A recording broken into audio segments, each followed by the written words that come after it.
What is up, YouTube? My Cowboys family here, bringing you guys the latest update on our very own Dallas Cowboys. And of course, as always, thank you so much for joining us here tonight. Take a second to hit like, subscribe, hit that notification bell, follow us on all social media at My Cowboys Family, and of course, hop in the Discord. The link for that's in the description box down below. Welcome in the house, guys. Tonight we're going to talk about All In? Jerry Jones said it. Stephen Jones is running the show. Mike McCarthy's hanging on by a thread. If this team is really ready to go all in, we're going to show you tonight some, not all these guys, but some of these guys you can pick and choose that we're going to name tonight. You can pick your favorites.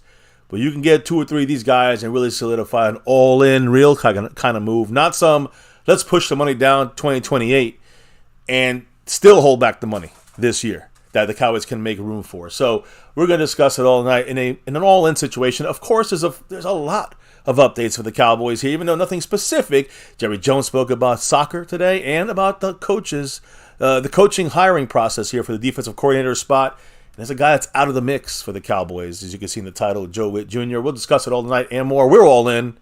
Are the Cowboys in the front office all in?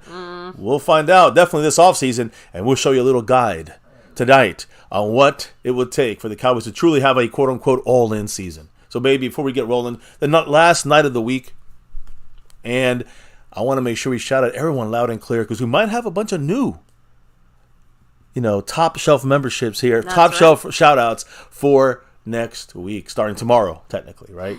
So who's in the house, baby? Who's the people running the show here at MCF? An extra special shout-out to the sponsor of the week, back-to-back, like our 90s Cowboys, MyCowboysFamily. Ooh, all the way from Hawaii. That's right. A big mahalo to him. And if you see up above, he's still bossing that stream around with 83 points on the stream boss. I'm telling you, he's repping that star over everything out there in Hawaii. Appreciate you, Mark. By the way, tonight we'll crown who's going to take that sponsor of the week spot.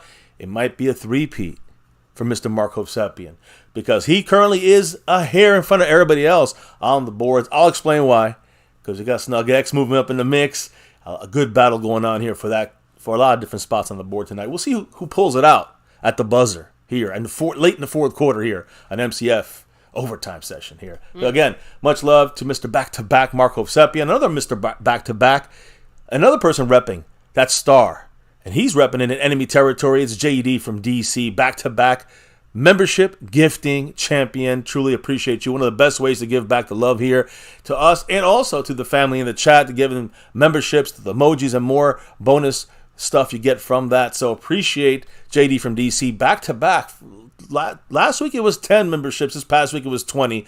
But this week, who's challenging him for that top spot? No one.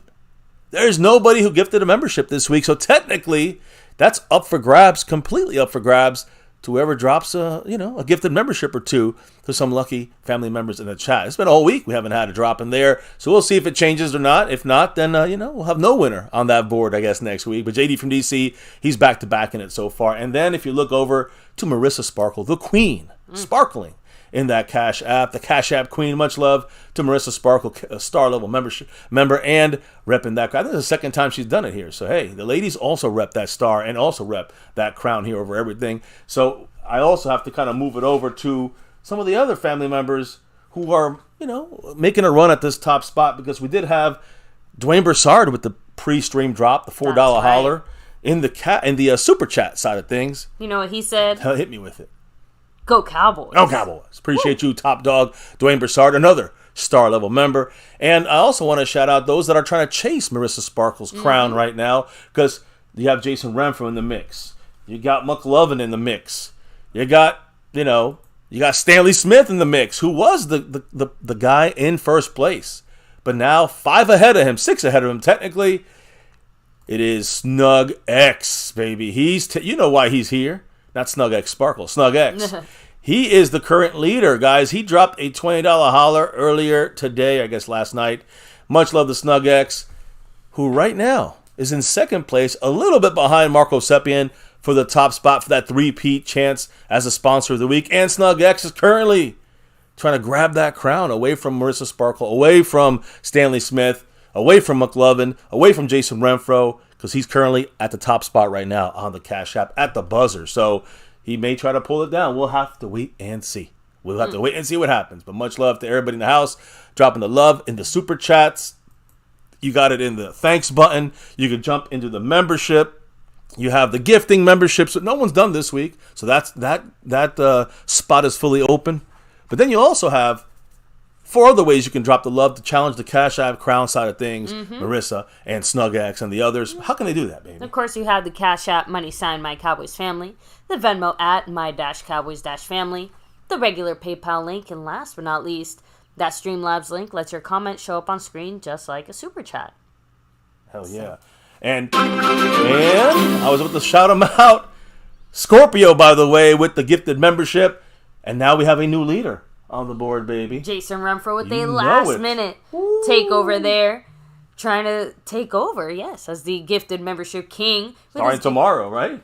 Congrats, Scorpio. Thank you again, Jason. And by the way, I'm not sure if it blocked out Alonda Hanslow's $2 Not yet. No, I didn't see it come through yet. Nope. I don't think so, but since it's about to drop here, she did drop a $2 holler. Oh, much love, Alonda, who's a Miami Dolphin fan, married to a fantastic Dallas Cowboy fan. What does she have to say with the $2 J. Lou holler? She said, "Go Dolphins and free. Killer Mike." Hell yeah, you guys seen that? I dropped a little video. Check it out. I love Killer Mike, great rapper, great activist, or you want to call him. Either way, arrested at the Grammys today in LA after winning 3 Grammys. Anyways, that's a whole different story. We ain't talking about that tonight. But yes, free Killer Mike. I agree, Alonda. Heck yeah. Much love to you. And yes, Snug, I think Mr. MCF misspoke. He meant to say 30, not 20. Earlier when you were... It's okay. All good. But yes. 30 instead of 20, I'm confused where... In what reference? And earlier when you were talking about Snug's lead. Oh. And all that. Okay. Remember, it was a...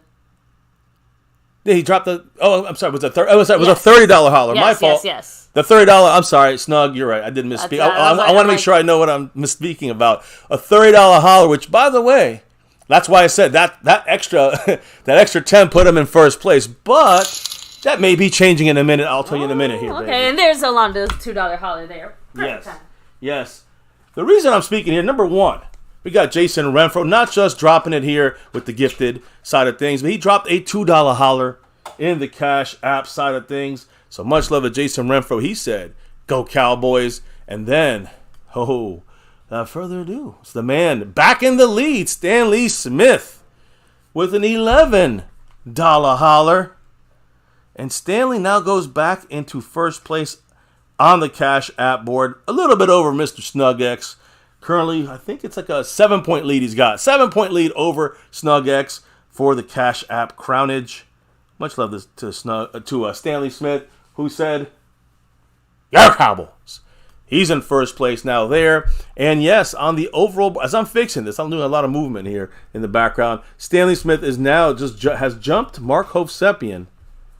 I'm sorry, has he jumped? Let me see. I'm trying to do the calculations here in my mind. Go ahead. Take No, a second. he's still behind Mark Hovsepian on the overall board. Okay. I think. There you Why go. am I messing up here? I know SnugX is not in first place. I don't know why I have him in first. Mark is in first currently. Snug is currently in third place, and Mr. Stanley Smith is in... Okay, let me do it again. Mark in first, Stanley in second, and SnugX in third on the overall board. Cash App board, Stanley Smith in first, SnugX in second place. So I just want to shout take it easy, out. Fuego. Have a great night. Yes. Much love to you. Yes, but I just want to extra shout out Stanley Smith, who's taking a little bit of control of that Cash App board and trying to maybe overtake the top spot. I think he currently, I'm trying to do the quick math here.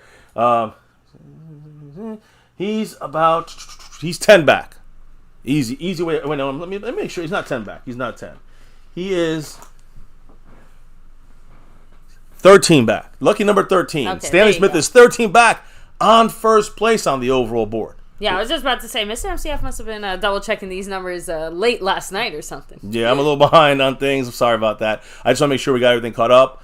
Jason Renfro dropping that 2. Much love to you. Stanley Smith dropping the 11 in first place in the Cash App. Second place on the overall. 13 back from first place, from taking over first place from Mark Hovsepian on the overall board. We got the ways of shouting out people here, the ways of dropping the love here. We also got to do the shout outs here on the nightly for the star level and over everything level membership. So without further ado, Skeptical Fan, Jason Renfro, Lincoln Kane, Andy Potched, Marissa Sparkle, Dwayne Broussard, and De Lunatic. Much love to all of you guys repping it in the star and over everything level every single day and night. We go live, we shouting you guys out. You guys are part of this sponsorship of this channel. since we've had these things. So appreciate you guys and those that jump in and out. Always a lot of perks in there, like jersey raffles and that kind of stuff once a month, along with bonus membership entries. And we have those things, once or twice, once every 2 or 3 months or so. We have that in the off season. Of course, in the regular season, it's sometimes twice a month we have those special raffles. So anyways, appreciate it, everybody. I think we did a good intro here to everything. And if I missed anything, I'll go back and shout it out. So again, appreciate you guys. Much love to all. As you can see, we're repping that star for everything. Always repping that star for everything. Let's do those nightly shout outs to everybody who's hanging in the house with us to talk some Cowboy football, free agency, and some coaching, defensive coaching situations for our team. All right, let me go ahead and do the shout outs for everybody here. Chris Davis, what's up? Scorpio, much love. Dwayne Broussard, the top dog himself. We have Jason Renfro in the house. Rolando Rodriguez all the way from South Texas. Brandon James Shea, hello and hi. Of course, Fuego. Take it easy, have a great night, put in that work grind. Dirty South MVP, what's up? We have Alonda Hanslu, of course. Snug X, you know why he's here. Snug. Mike Aldana, much love. By the way, a very happy birthday to Mike Aldana. Hey, happy birthday. Some Mike birthday A. shout outs here in the chat. Let me see. Who else? Bruce got the toxic juice, who said so much for Joe Whitt. Yeah. Guys, I try to tell you guys, I wasn't even counting him almost at this point. I figured he was leaving. He gone. Look, I was still holding out hope. So, anyway, Esmodius, what's up? Even Leaside Harold saying hello. Sneaking on in here. Daniel Berry Sports, much love to you. Juan Carlos, what's up? Dustin Roberts in the house. And yeah, again, we obviously have to discuss just that. What's next? And what do the Cowboys feel is next now that Joe Whitt has officially made his decision, right? Well, again, the Cowboys might not even pick Joe Whitt, to be honest with you guys. I know, but it seems like they were obviously waiting for that, maybe. Just based on the fact that we were waiting to interview people until this upcoming week. Tomorrow. So tomorrow's Victor supposed to be Hill, Joe Whitt. What's up? Let me see. How much further back do I need to go? Dallas County 92. Yeah, actually, it doesn't let me go back any further than that. I see on my side. Yeah, look, I can see a couple of other people, maybe, on my side. I know we had, let me see here. El Cool, I think. Scorpio. I know we have Freedom First was first today. There you go. And many others in the house. Appreciate you all here. Hit that like, sub it up, thumbs up, the whole thing. Perfect. So with that said, baby, let me hand things off officially to you. Yes, and let's dive right into it. Yes, I also, before we actually fully dive into it, okay. I want to the toe first. I want to definitely give the update on the board since I've been messing around with it. Sure. Mark is in first place on the overall board, 13 up or 12 up. 13 is what Stanley Smith would need to break the tie there and jump into first place in any board, in any possible way there, because he is first place on the Cash App board. So Marco Seppian in first on the overall, Stanley Smith first place on the Cash App board. In second place is Stanley Smith behind Marco Seppian. Snug is right behind Stanley Smith. Jason Renfro jumped into fourth place over McLovin. McLovin is fifth. Dwayne Broussard in sixth. Skeptical Fan in seventh. Posh in eighth. On and on. Much love to everybody here repping it with us. And good luck to all. Tonight we'll crown some champions. Some way, somehow. We will have some champions, some repeats, some three-peats, some new blood here repping the boards. We'll see what happens. Again, much love to everybody. Marco Seppian, 81 points. And let's kick it off, guys, with soccer. Yeah, soccer. How about that? Because Jerry Jones has been trying to win his Super Bowl. His Super Bowl. Jerry Jones' Super Bowl is getting the final game of the FIFA World Soccer in 2026, the World Cup final. Well, he wanted that at AT&T Stadium.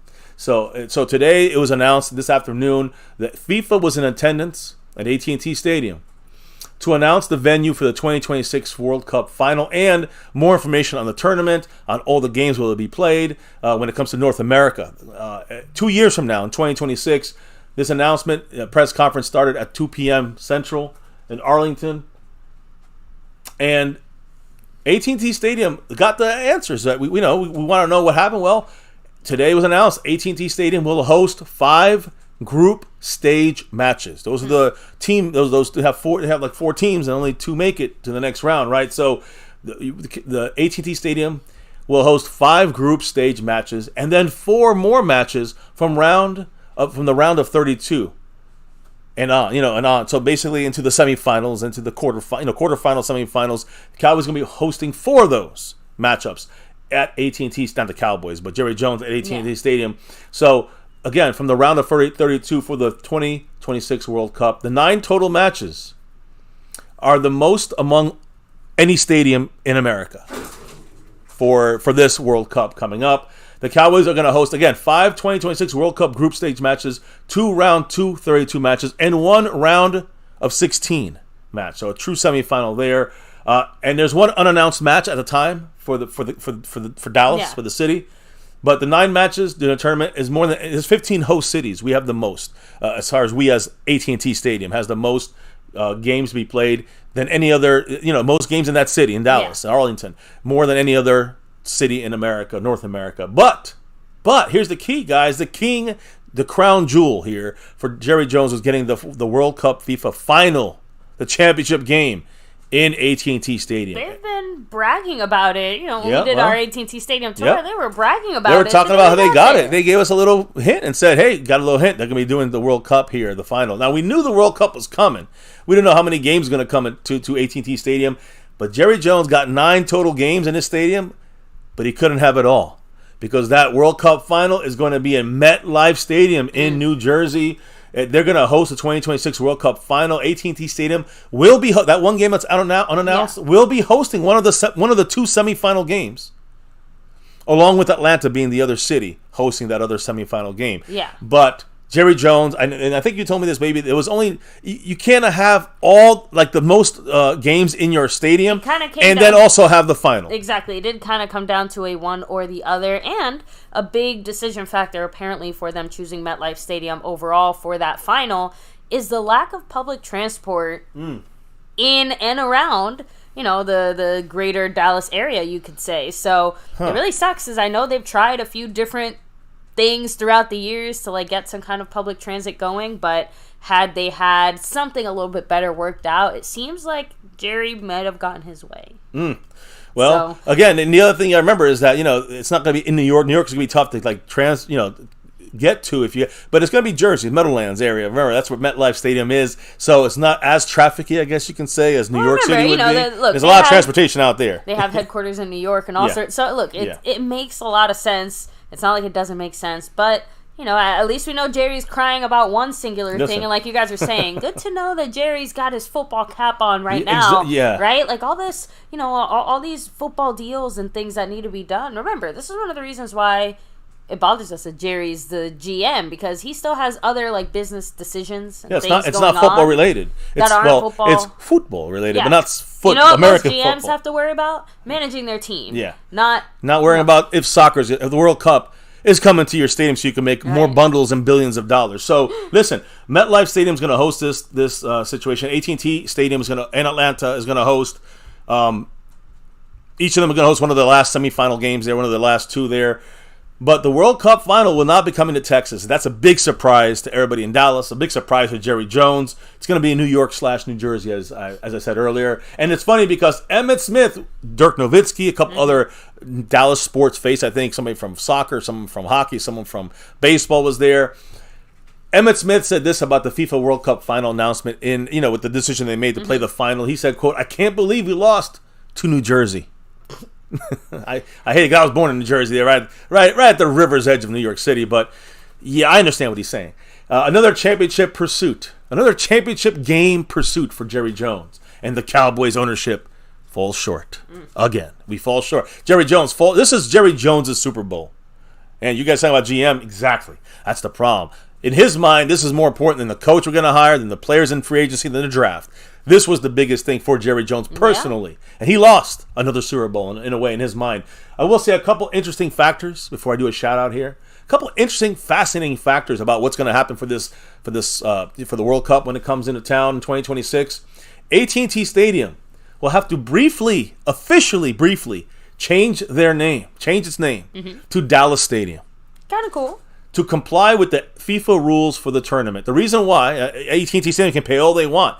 They can't put their name, or I guess they could put their name in the stadium, but it's going to be called Dallas Stadium. That's for, again, you got to remember, guys, people coming from all over the world watching this. There's a Dallas Stadium, there's New York Stadium, there's Atlanta Stadium. They're not going to be called by MetLife Stadium or AT&T Stadium. They'll be called, by the city name. And so that's how this is going to be for the tournament. So it's going to be called Dallas Stadium, not AT&T Stadium for the tournament. Another interesting fact, in the AT&T Stadium, or Dallas Stadium for this, the playing surface will have to widen for the soccer field, right? For the pitch.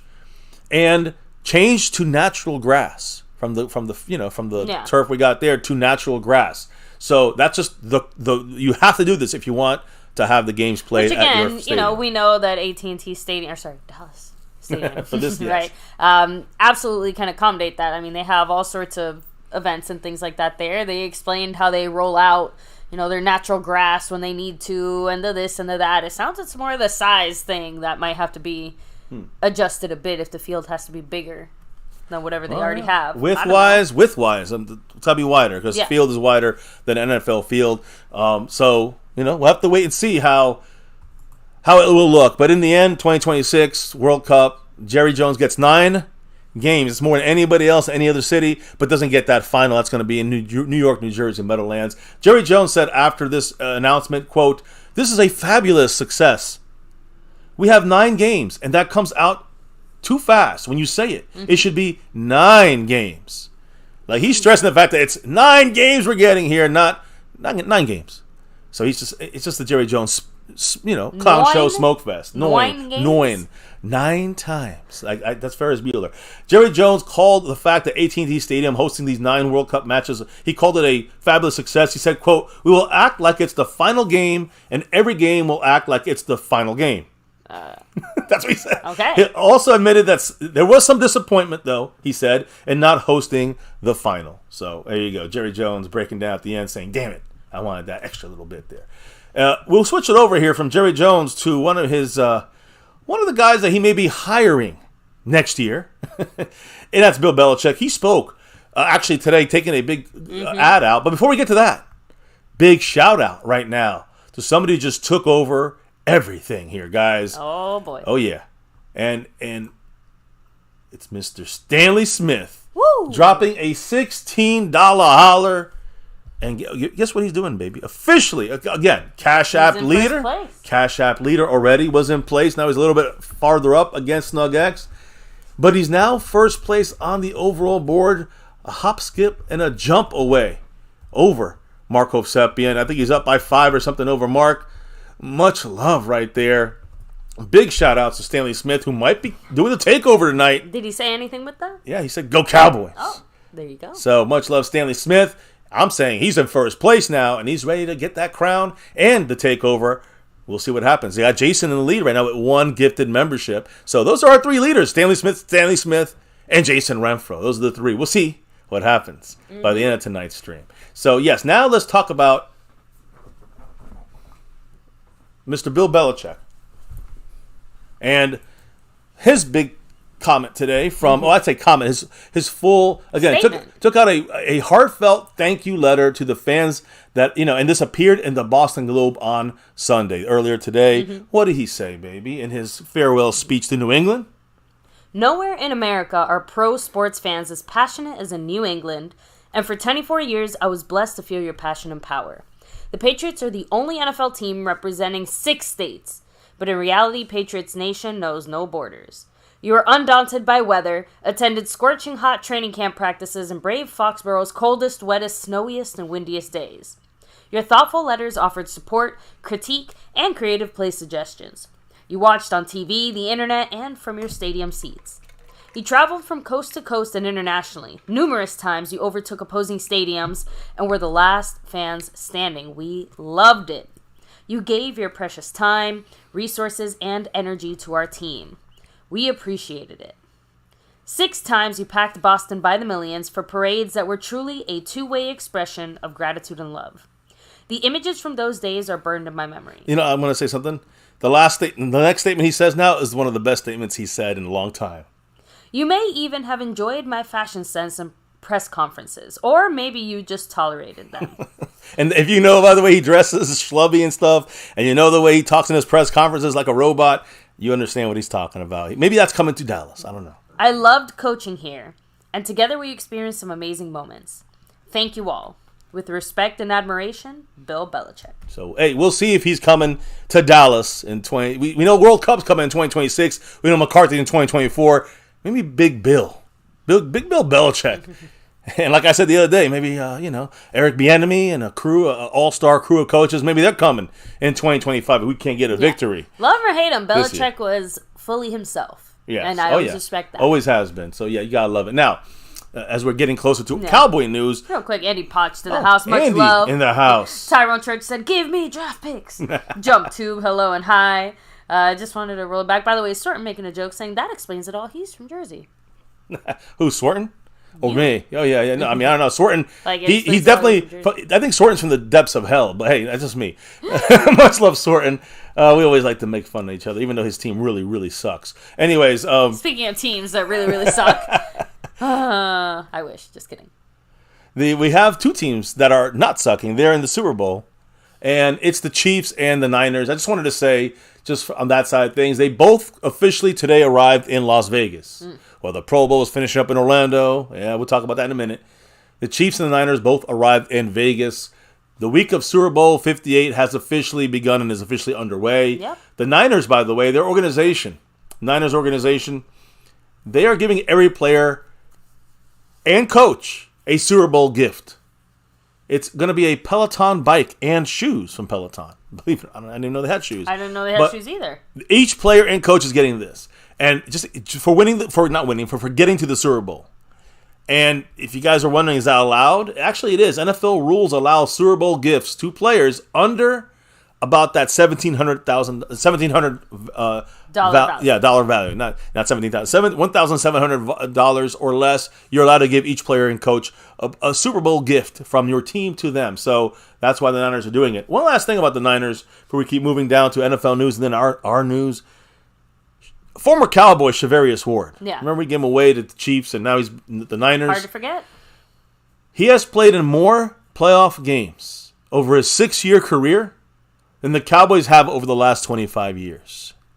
That's pretty fucking embarrassing. That is messed up. That is beyond messed up. I mean, with the Chiefs and the Niners, it's all been playoffs for him when he left Dallas.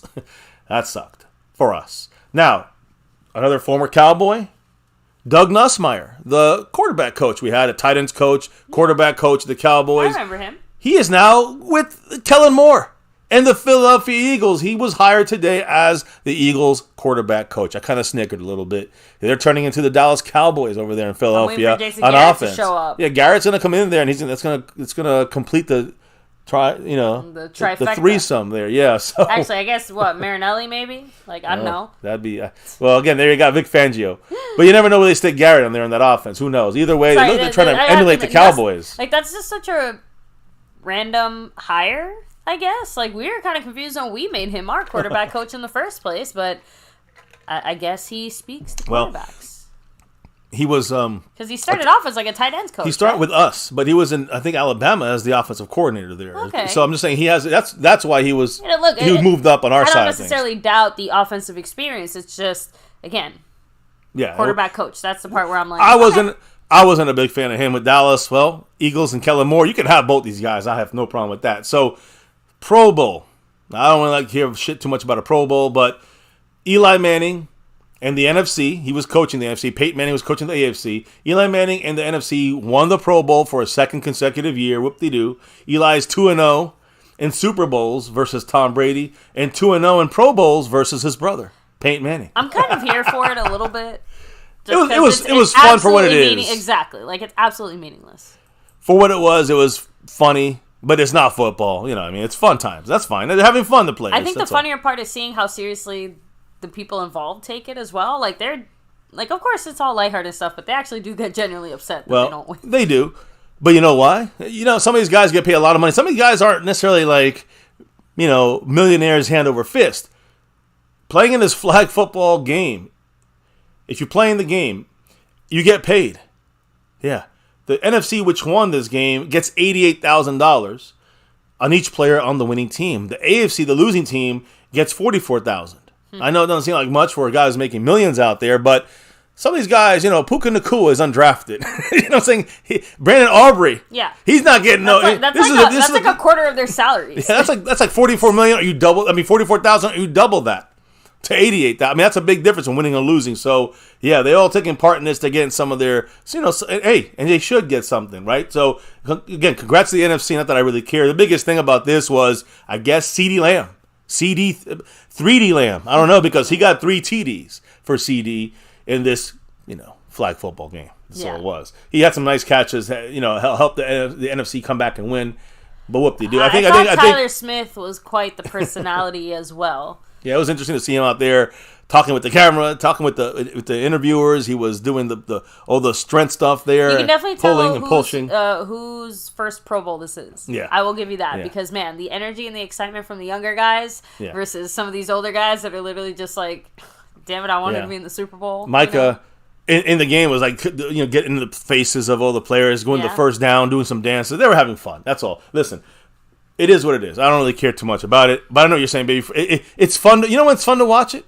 When the Cowboys are in the Super Bowl. Then I'll have fun watching it. Until then, I ain't having much fun. I don't want to see CeeDee Lamb doing tricks and making 3 catches in the Super Bowl. In the Pro Bowl, I want to see him doing that in the Super Bowl. I want to see him doing it in the playoff game. Because I don't know what the fuck happened to the Packers. But he was like in La La Land for half that game. Now, CeeDee Lamb, pre-Pro Bowl game this morning, he did talk with some reporters and he discussed the chemistry he has with Dak Prescott. He said, quote, "We're definitely one of the top duos in the NFL, if not the best quarterback-receiver duo in the league." I really can't deny that. Definitely one of the top ones for sure. Maybe even the top one. Now, CeeDee Lamb spoke. He got his 3 touchdowns before the game. He spoke in the game. He had 3 touchdowns in the flag football game. Micah Parsons having fun out there as well, having fun on Madden yesterday. Yes, doing his thing. But he actually was just, today. He went one-on-one with some reporters. Discussing some stuff in there, and at his third Pro Bowl in 3 years, and he was asked, "What about losing your long time since you started your career here in Dallas in the NFL, your defensive coordinator Dan Quinn, losing him to the Commanders?" And again, with that, along with Jerry Jones and this whole all-in off-season plan, we're going to talk about it tonight because Jerry Jones said it. Mike ain't forgetting it. So he kind of mentioned a couple of things. He said this, quote, "I hope those players buy in and play extremely hard for him and understand that ain't no one going to love them and care more about them than Dan Quinn. So, man, please appreciate his presence, appreciate his greatness, and take care of my guy," as he was talking to the Washington players, I guess you can say. Now, Washington wasn't done. Got to be real here. Washington, with Dan Quinn, in the process of making moves. Remember we talked about Cliff Kingsbury being one, withdrawing out of the Raiders in Vegas, and then kind of talking with maybe being an option for the Commanders as an offensive coordinator, meaning Eric Bieniemy is gone, and that's exactly what happened today, guys. Eric Bieniemy gone. Cliff Kingsbury has agreed to terms to become the offensive coordinator of the Washington Commandos, and I call them that on purpose, the Commanders. So things changed very quickly in the span of like 24 hours there for Cliff Kingsbury. Yeah, but think about this: the Washington Commanders have, the second overall pick in the draft. Second overall pick. Remember, they lost to us in that game at the end of the year to kind of secure that second pick of the draft.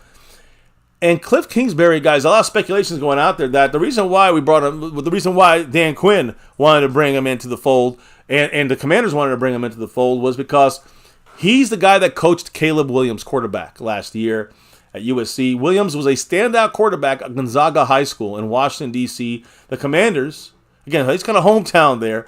Commanders currently hold the second overall pick and are in striking distance of that number 1 pick, which belongs to Chicago. So there's some word out there that maybe Washington try to make a move to secure that top overall pick and get the quarterback Caleb Williams. We'll see what happens. I don't know. But that's the plan. It looks like that's what they're trying to do there when it comes to the plan with Cliff Kingsbury and, bringing him into the fold to maybe grab a new quarterback that they can roll with, that Kingsbury knows and can work with. And again, that means we got to see them twice a year, Kingsbury, in his offense. And of course, Dan Quinn is the head coach. But that's not where it ends, baby. Mm-hmm. Joe Whitt Jr. officially, guys, is following Dan Quinn to Washington. We were wondering, not unexpected, but still a little sad to see. Yeah, we had talked about this, the different options for the Cowboys. Well, unfortunately, the guy at the bottom left of your screen, the sunglasses and the old blue there, that's Joe Whitt Jr., and he is now leaving the Cowboys as our defensive pass game coordinator, defensive back specialist. He is now going to the Washington Commanders as their defensive coordinator. And that's that. He's following Dan Quinn there. So they got Kingsbury as the offensive coordinator. They got Joe Whitt Jr. as their defensive coordinator and Dan Quinn as their head coach in Washington. Joe Whitt Jr. was scheduled to interview on Monday tomorrow for the Cowboys defensive coordinator vacancy. Scratch him off the list, guys. He is no longer on tap, obviously, to be interviewed tomorrow like it was supposed to be. And I'll explain more what Jerry Jones said in a minute, but he actually gave the lowdown on what the kind of tentative plans are for tomorrow. But the in-house guys are going to be interviewed tomorrow, and don't look like Al Harris on that list. So it's a real short list. I think Adam Dirty is the only one really left that they're going to interview. I'm sure Al Harris might be talked with, or I don't know. But my point is, yeah, the only real choice left in-house is Adam Dirty, that they're willing to give that position to. I know Trayvon Diggs loves Al Harris. Might be going to Washington as well, Al Harris. But he's probably not going to be the defensive coordinator for the Cowboys, or I don't know if he's going to be interviewed. No confirmation yet. The only one we know who's definitely with Quinn is Joe Whitt Jr. But there's no word that Al Harris is following out the door yet. As of now, no Al Harris out the door. I said yet. Right, but Al Harris is still in Dallas, and Adam Dirty still in Dallas. We'll see tomorrow if the Cowboys interview just Adam Dirty, the defensive line coach, or both him and Al Harris. Either way, we'll know more, I'm sure, later in the week, because they're going to interview in-house guys tomorrow, and then they're going to interview external hires on Tuesday. We'll get to that in a minute. But I just wanted to finish up with Joe Whitt and what they're doing over there. Now that he's off of our list, so fuck him. He's now enemy. Dan Quinn, fuck you. You're an enemy. Joe Whitt Jr., fuck you. You're an enemy. That's it. That's the way it goes when you're a Cowboy fan. So, Cowboys are, seem intent on adding a defense. They didn't try to really fight too hard for Joe Whitt Jr., it feels like to me. So, to me, I think the Cowboys, they're not going to go with Adam Dirty as their defensive coordinator. I believe the Cowboys going with an external veteran hire. That's my guess from the beginning. Baby, that's why I didn't vote that way. Okay. Because I thought that the Cowboys, the only guy would be Joe Whitt Jr., and he's currently leaving. And if he wasn't leaving, maybe the Cowboys just want to go with somebody who wants that 1 year boost. Try to get that 1 year in and get maybe a little more, playing for a defensive coordinator job or more in the future, right? Based off this 1 year with the Cowboy defense. So I didn't see Joe Whitt Jr. as being that guy. That officially leaves now 3 guys that we know are going to interview for the Cowboys defensive coordinator position. Tomorrow, Adam Dirty, he's the only in-house guy that we know for sure. Maybe Al Harris, but Adam Dirty's the only for sure guy. And then on Tuesday, it's going to be Ron Rivera and Mike Zimmer. Those, and you see them both on here. Ron Rivera, Washington, right there. Mike Zimmer at the upper right of your screen there, formerly of the Vikings. And both these guys are the guys going to interview all 3 guys. Adam Dirty tomorrow, Ron Rivera, Mike Zimmer. These 3 guys going to interview in the next 2 days for the Cowboy defensive coordinator job. We'll see if there's anybody else added to that list. But right now, for sure, in my opinion, guys, Mike Zimmer should be considered the favorite, and I prefer him here. Now, I do want to also add and mention in there, guys, that there's some word out there from Brian Broaddus. I don't know if he made a mistake, but he said that, we'll see how the interview goes with Zimmer. He said Ron Rivera, this is about Adam Dirty, Mike Zimmer, but he also said, we'll see how these interviews go. He says, quote, Rivera and Wink Martindale are in the mix too. And that's the guy on the bottom right of your screen wearing that Giants hat there. That's Wink Martindale, former Ravens defensive coordinator, Giants defensive coordinator. I think he would not be the best option for the Cowboys. But I also don't think that it's official anywhere yet. So if you hear, you brought him up the other day as one of the people. Yeah. That's it's fittable. That fits the bill, but not as necessarily as one of the people the Cowboys had interest in that we had heard of. Right, and again, maybe they do have interest in him. I But agree. the point is, only person that mentioned this is Brian Broaddus. I don't know how much he's in and knows. Maybe it was a mistake. I'm going to be this. I'm going to be the nice guy here. A lot of people out there, content creators, are making a bigger deal of this than it is. It ain't really breaking news yet because to me it ain't official. So I'll let you guys know that Brian Broaddus said that, we know Ron Rivera's in the mix, but he said Wink Martindale's in the mix as well. We haven't heard any confirmation on that. I just want you to know, only from Brian Broaddus, and just because other people say it or other content creators say it doesn't mean it's true. They're just repeating what Brian Broaddus said. So I just want to clarify that. Wink Martindale, as far as we know, not interviewing on Tuesday. Maybe it'll be Wednesday. Maybe it'll be added to this tomorrow. But right now, no confirmation on that. And one last thing, when it comes to the coaching situation, Mike Zimmer coming in here, I want to kind of just say one quick thing here. I think he's the inside track favorite, in my opinion. And 6 years ago, John Gruden, when he was on ESPN breaking down different schemes and stuff, he was breaking down Mike Zimmer's defense. And if you guys look at what I put up, I posted a little short overnight. Mike Zimmer's defense, what he does it all the time. What I show in that video is exactly what John Gruden explains that they like to keep, the Vikings used to with Mike Zimmer, like to keep, 4 guys on the line of scrimmage and defensive linemen. Then they bring up both of their linebackers in the A gap, mugging it. So you have 2 guys, which side, are they both coming and one coming? They're both dropping back into coverage. But that's what you see Micah doing a lot. In the A gap over the center, one side or the other. Mike Zimmer loves to bring both linebackers up in there and fuck with you. So in this scenario, Micah's playing linebacker? Well, no, he could play edge. He could play a lot of things. Depends when you're moving around. But yeah, in this scenario, he might be either the 4th guy maybe he has a 3-down lineman guy. Micah's the 4th. But usually we use 4 guys. They use down linemen, and they use 2 guys inside that A gap area over center.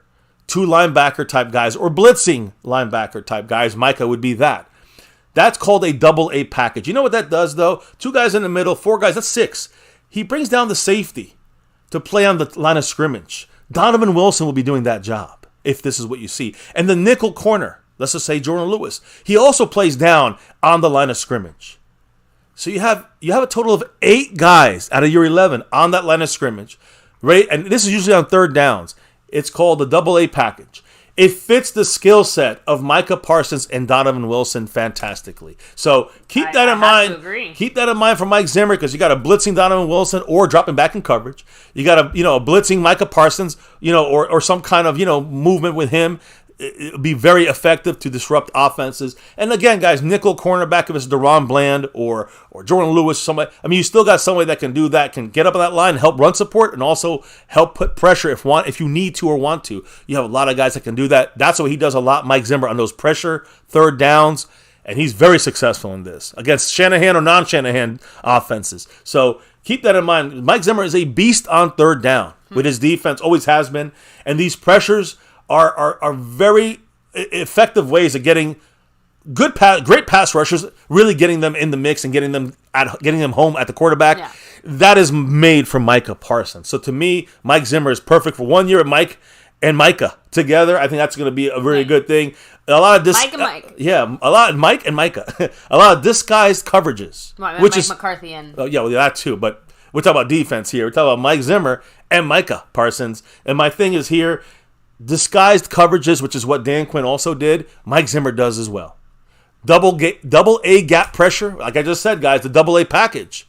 Double A package, you got linebackers over the center, which is what we want to see from Micah. You're going to have split field defense a lot of the times when it comes to Mike Zimmer's style. So all these things benefit the players we have, the style we used with Dan Quinn, and again, maybe in some a little more some pressure, but manifested in different ways with Mike Zimmer.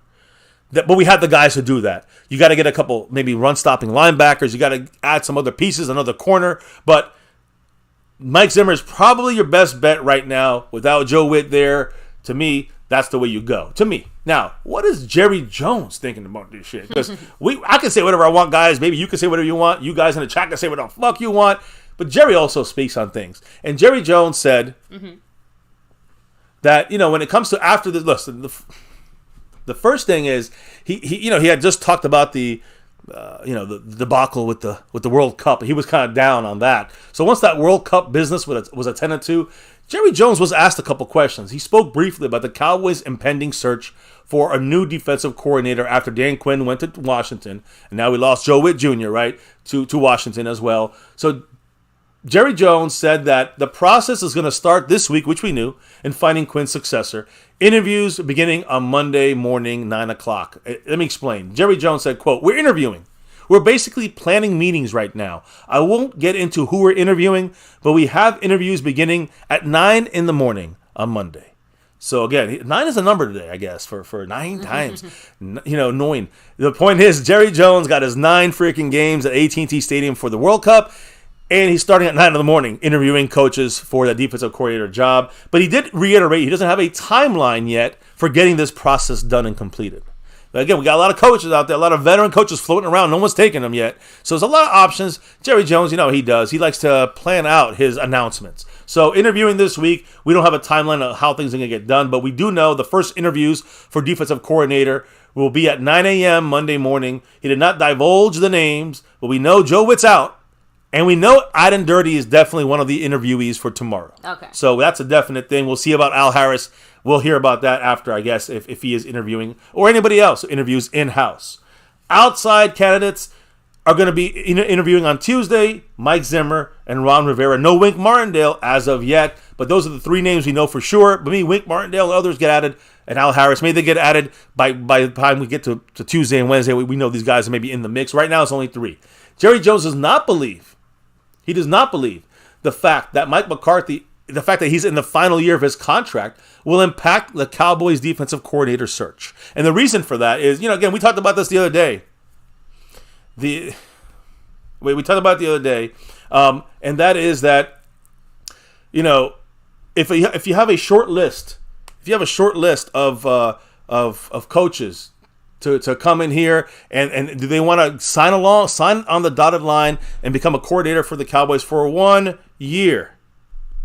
For 1 year. Do they want to be a coordinator for 1 year?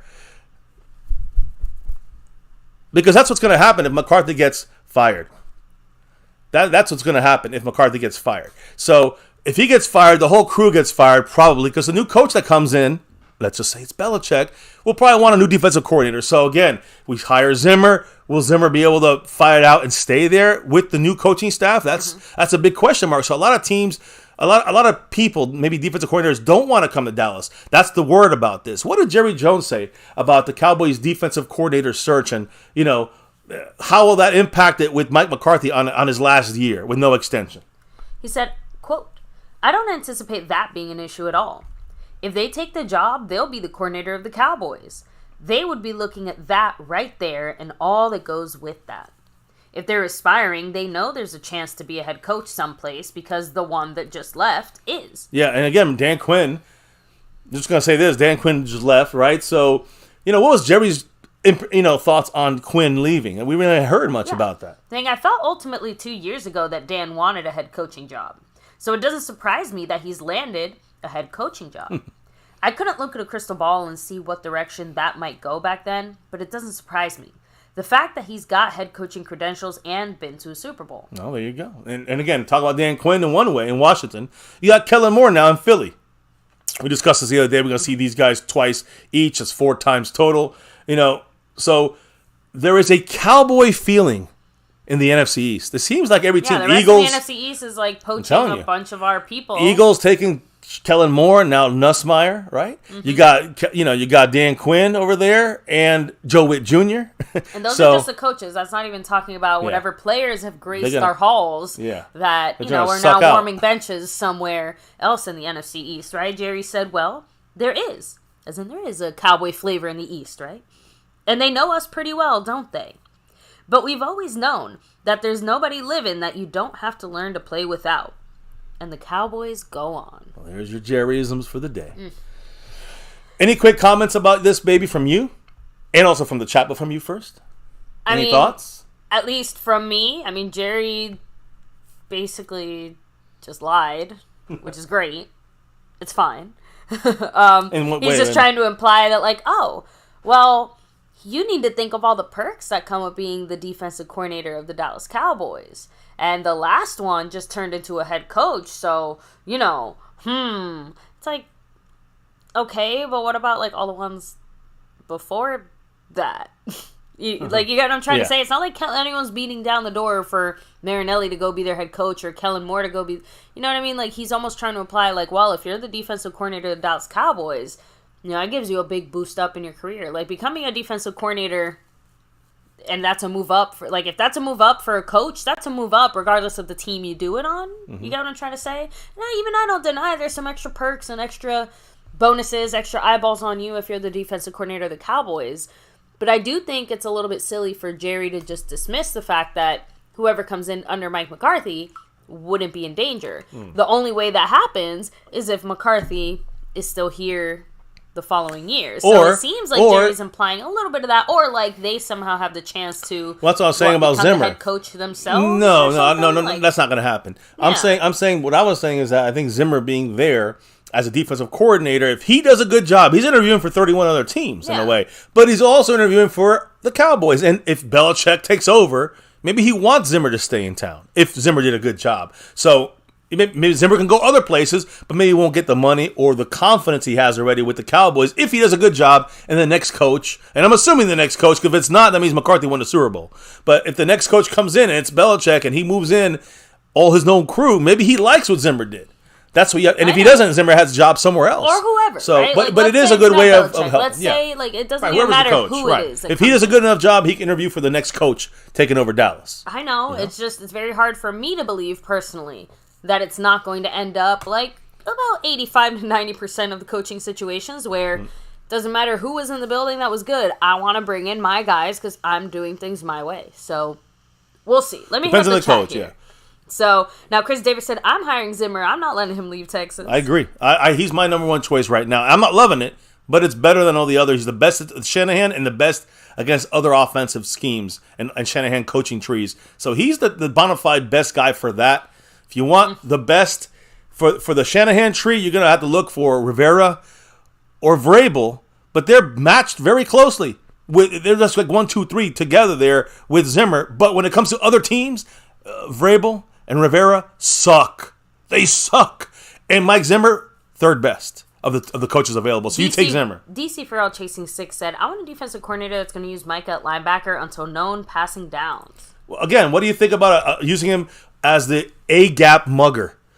I mean, that's going up the A-gap. Not every play. He'll be at edge sometimes. He'll be at linebacker, and he'll be at linebacker as a blitzing inside linebacker. That, to me, is almost a defensive lineman at that point. That's what I want to see from Mike. I want him to see him used more creatively around the team. I don't want him at linebacker as much. He's not going to do as much as you think he is, guys. At linebacker, stopping the run. When you don't have a good defensive tackle inside there, a nose tackle or a one tech that can take up two of your interior, two blockers so they don't go to the second level. Because Micah, although fast and one of the best, the difference is not as big at linebacker for Micah than he is at rushing the passer in some shape, form, or fashion. I don't care what you call him. He needs to be a pressure player. He needs to be an attacking player. I don't want to see him in coverage. By the way, they talk about changing his label of linebacker or defensive edge. If you play linebacker, he ain't getting defensive player of the year. That's more money for him. If he plays linebacker, he's not getting any kind of extra stuff there. Micah don't want to play linebacker, and Micah is weakest at linebacker when you look at his ability to change the game. It is at the defensive line, but it's not constantly, pass rushing from the edge every time. You want to move him around, and that's what I think Zimmer will do. Move him around as an on-the-line of scrimmage linebacker pressure player. Call it what you want. That's what I want. That's what I want to see from Micah. So, and Brandon, have a great night. Pioneer, by the way, saying, actually, Dion said that Zimmer's going to go to Colorado. I didn't hear that, but supposedly Dion. I heard that. I heard that way back when Dion took over Colorado. It was some talk about that. Guys, there's a lot of talk always going on. That's not happening. Well, you know what Zimmer did say? A couple days ago, he wants to try out for this defensive coordinator job with the Cowboys. That's from Mike Zimmer. I'm going with that. Bruce got the toxic juice in the house. Jerry and Steven signed coaches just like players, former top talent, and who's desperate now. Well, for this year, for this situation, I can understand it with Zimmer. Why do you want to get again? I don't mind really going with a Belichick, the son of Belichick there, and Steve Belichick. I wouldn't mind that because you can roll the dice and, hey, maybe you get Belichick next year. You got a spot already ready. But why would any new upcoming OC or DC, defensive coordinator, want to come to Dallas for a year that's going to be thrown away if McCarthy don't stay with a contract going forward? And we get a new coach and that guy's going to be fired. It's not going to look good. So none of these young guys don't really want to stay in Dallas. So you got to get an old retread, a veteran guy, and a guy, listen, Mike Zimmer is all those things, but he's also adjustable. He adjusts to the Shanahan-type defenses, and he adjusts to the other NFL type. I'm sorry, he adjusts to the Shanahan-type offenses, and all the other offenses of the NFL, he does a great job at doing it. He's better than Rivera and Vrabel and Wink Martindale and Dan Quinn at both stopping the Shanahan coaching tree offenses and the other remaining offensive schemes out there. By far, Zimmer is the best. So, by the way, Aztec Aguilar, what's up? Asmodeus saying, this whole privilege to be a Cowboy that the brass has made, it's made that kind of thing unappealing to some coaches and players. It's unappealing when you hear it from, as a fan, I'm agreeing, Asmodeus. I hear that and I would cringe a little bit using that as your selling point. It's great. There's a little advantage there. But that's not make or break. That was maybe in the 80s that shit worked. In the 90s that shit worked. It ain't working no more, man. I mean, so this whole thing about the star and this and that, why don't you give them the real stuff? There's no fucking, what is it, federal tax in Texas, right? Mm-hmm. So I'm just saying you save some money there. Or no state tax. I don't know. But they don't have taxes there. State tax. They don't have state tax in Texas. You're saving $1 million in tax if you're getting a big contract. If you're not paying federal taxes, I feel like the IRS is going to send you a very nice letter. Sorry about that. Yeah. And the final thing I'll say here before we kind of keep it rolling here tonight, just because Revelation journalist, he cracked me up. He said, Jerry says that the Cowboys brand is always bigger than the man, except for that Dak man. So, and it's funny because, yes, pretty much everyone is superseded by the brand that is the Dallas Cowboys.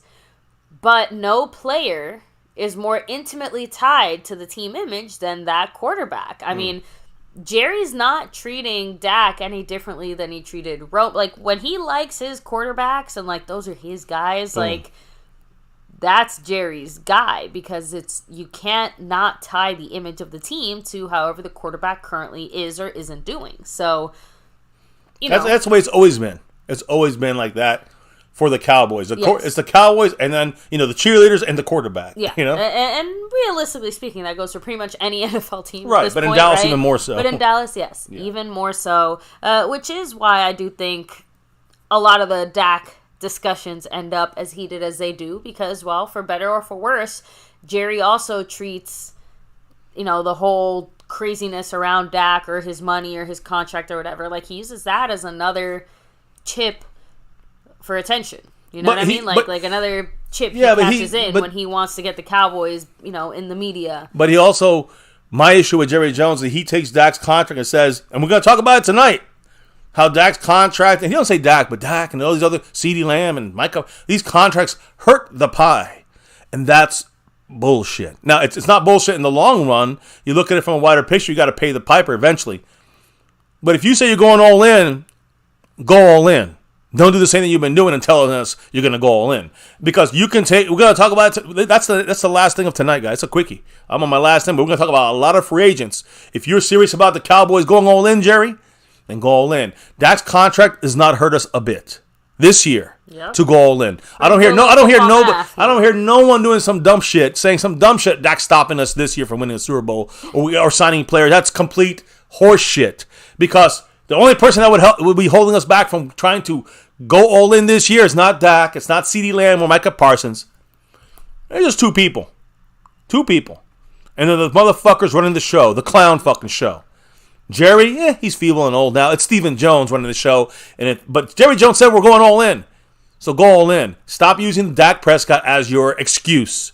That's bullshit. Some people just hate Dak. You idiot. You can hate him. You don't have to like him. That's your choice, whatever. Opinions are like assholes. Everyone has them. But the thing about this is that Dak Prescott said he wasn't bringing anyone in anyway. That's my point. Let's say you had fucking the Dak haters' favorite quarterback, Cooper Rush. The team would look pretty much exactly the same. We might have one player that, gets $8 million. That's it. We're not getting more than that, guys. You got to get with the program. The reality is, it's the Joneses, not Dak. It's the Joneses clown show. It's the way they run this team is the problem. Specifically now, Stephen Jones. He was getting practice 10 years ago. We were talking about it, baby. Live on stream when we started our channel about Stephen Jones taking over. It's been official now. Been like that. So, anyway, last comments on this before we get to the coaching side. But, yeah, we're going to move from the coaching side and get to the all-in free agent side. Tokyo said it. Jerry's definition of going all-in is signing 3 practice squad players. Exactly. Thank you, Tokyo. That's my point.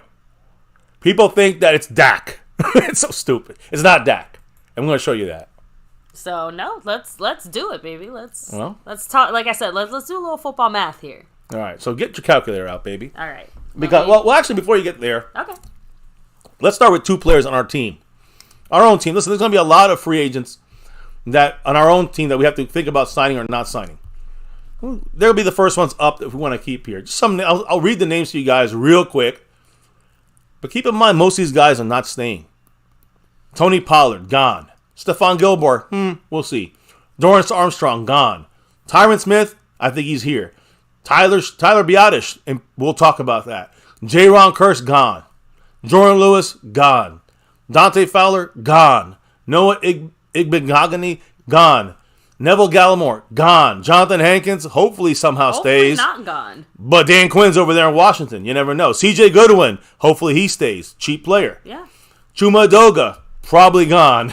Trent Sieg, long snapper. Cheap player. Great long snapper. I'd keep him. Rico Dowdle, why not? Cheaper. Get him. Agree. Sean McEwen, probably gone.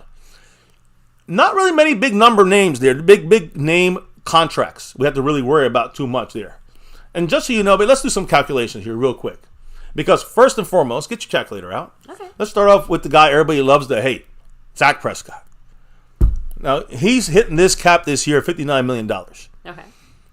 And I'm going to estimate here, but it's going to be between 30 to 35 million saved if you give him an extension. A 3-year extension, 2-year extension. You're going to save immediately $30 million. Let's put 30. Okay. Well, let me put it this way. The total cap right now, for our side, it's about 259, but let's say 260 is what our cap dollars are right now. So put $260 million. $260 million. Okay. $240 million is the salary cap for 2024, in that range. So we're basically estimated here how much? $20 million over the cap. Yeah. So before we can make any moves, we got to figure out how we get under this number, right? Well, Dak Prescott, $30 million saved if you restructure him or extend him. So either way, the Cowboys will do that. One of those two things, guarantee it.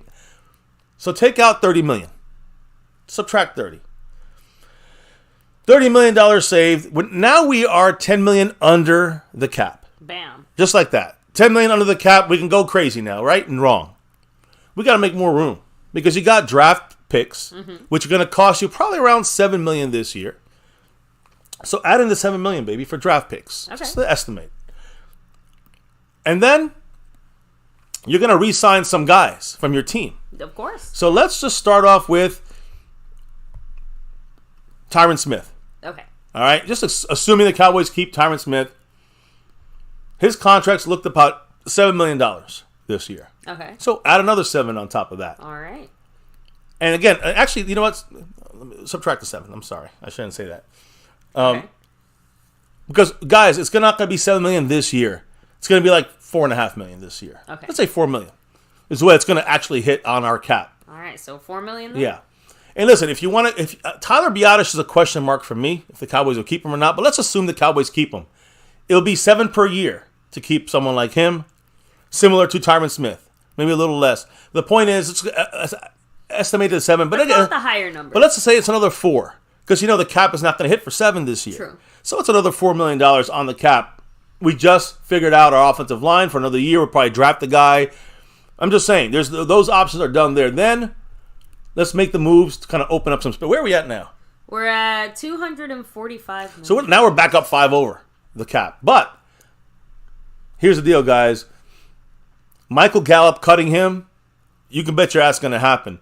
Post June 1st cut, you get $9.5 million. So you got to take away, what I'm saying? We get back $9 million, $9.5 million on the cap right there. All right.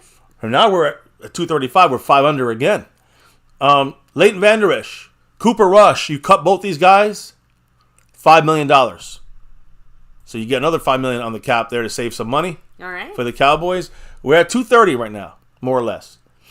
Brian Anger, we love him. He might be gone. That's $3 million if you cut him. All right? And if you sign CeeDee Lamb to an extension, right? He's hitting us right now at this moment on the cap right now. $17.99999 million. $18 million. We actually save probably over $10 million on the cap if we extend CeeDee Lamb. Okay. So put $10 million, another 10 we get to play with on the cap here. Okay. And then, so now we're at 217, out of the 240. Okay. Now, we also have a couple other guys you can cut here and there. I'm already including the $7 million and the money it is that we're re-signing some of our guys. If you re-sign like Rico Dowdle and Chauncey Gold, not Chauncey, what's his name? CJ Goodwin. Yeah. You add another $3 million that hits on the cap on these guys. That's at most is going to happen with these guys. Right. So we're at 220. We're $20 million under the cap right now. And if the Cowboys still want to let go of a couple other guys that we currently have under contract, like a Chauncey Golston or Nashawn Wright, you're going to save another $2 million total between these guys.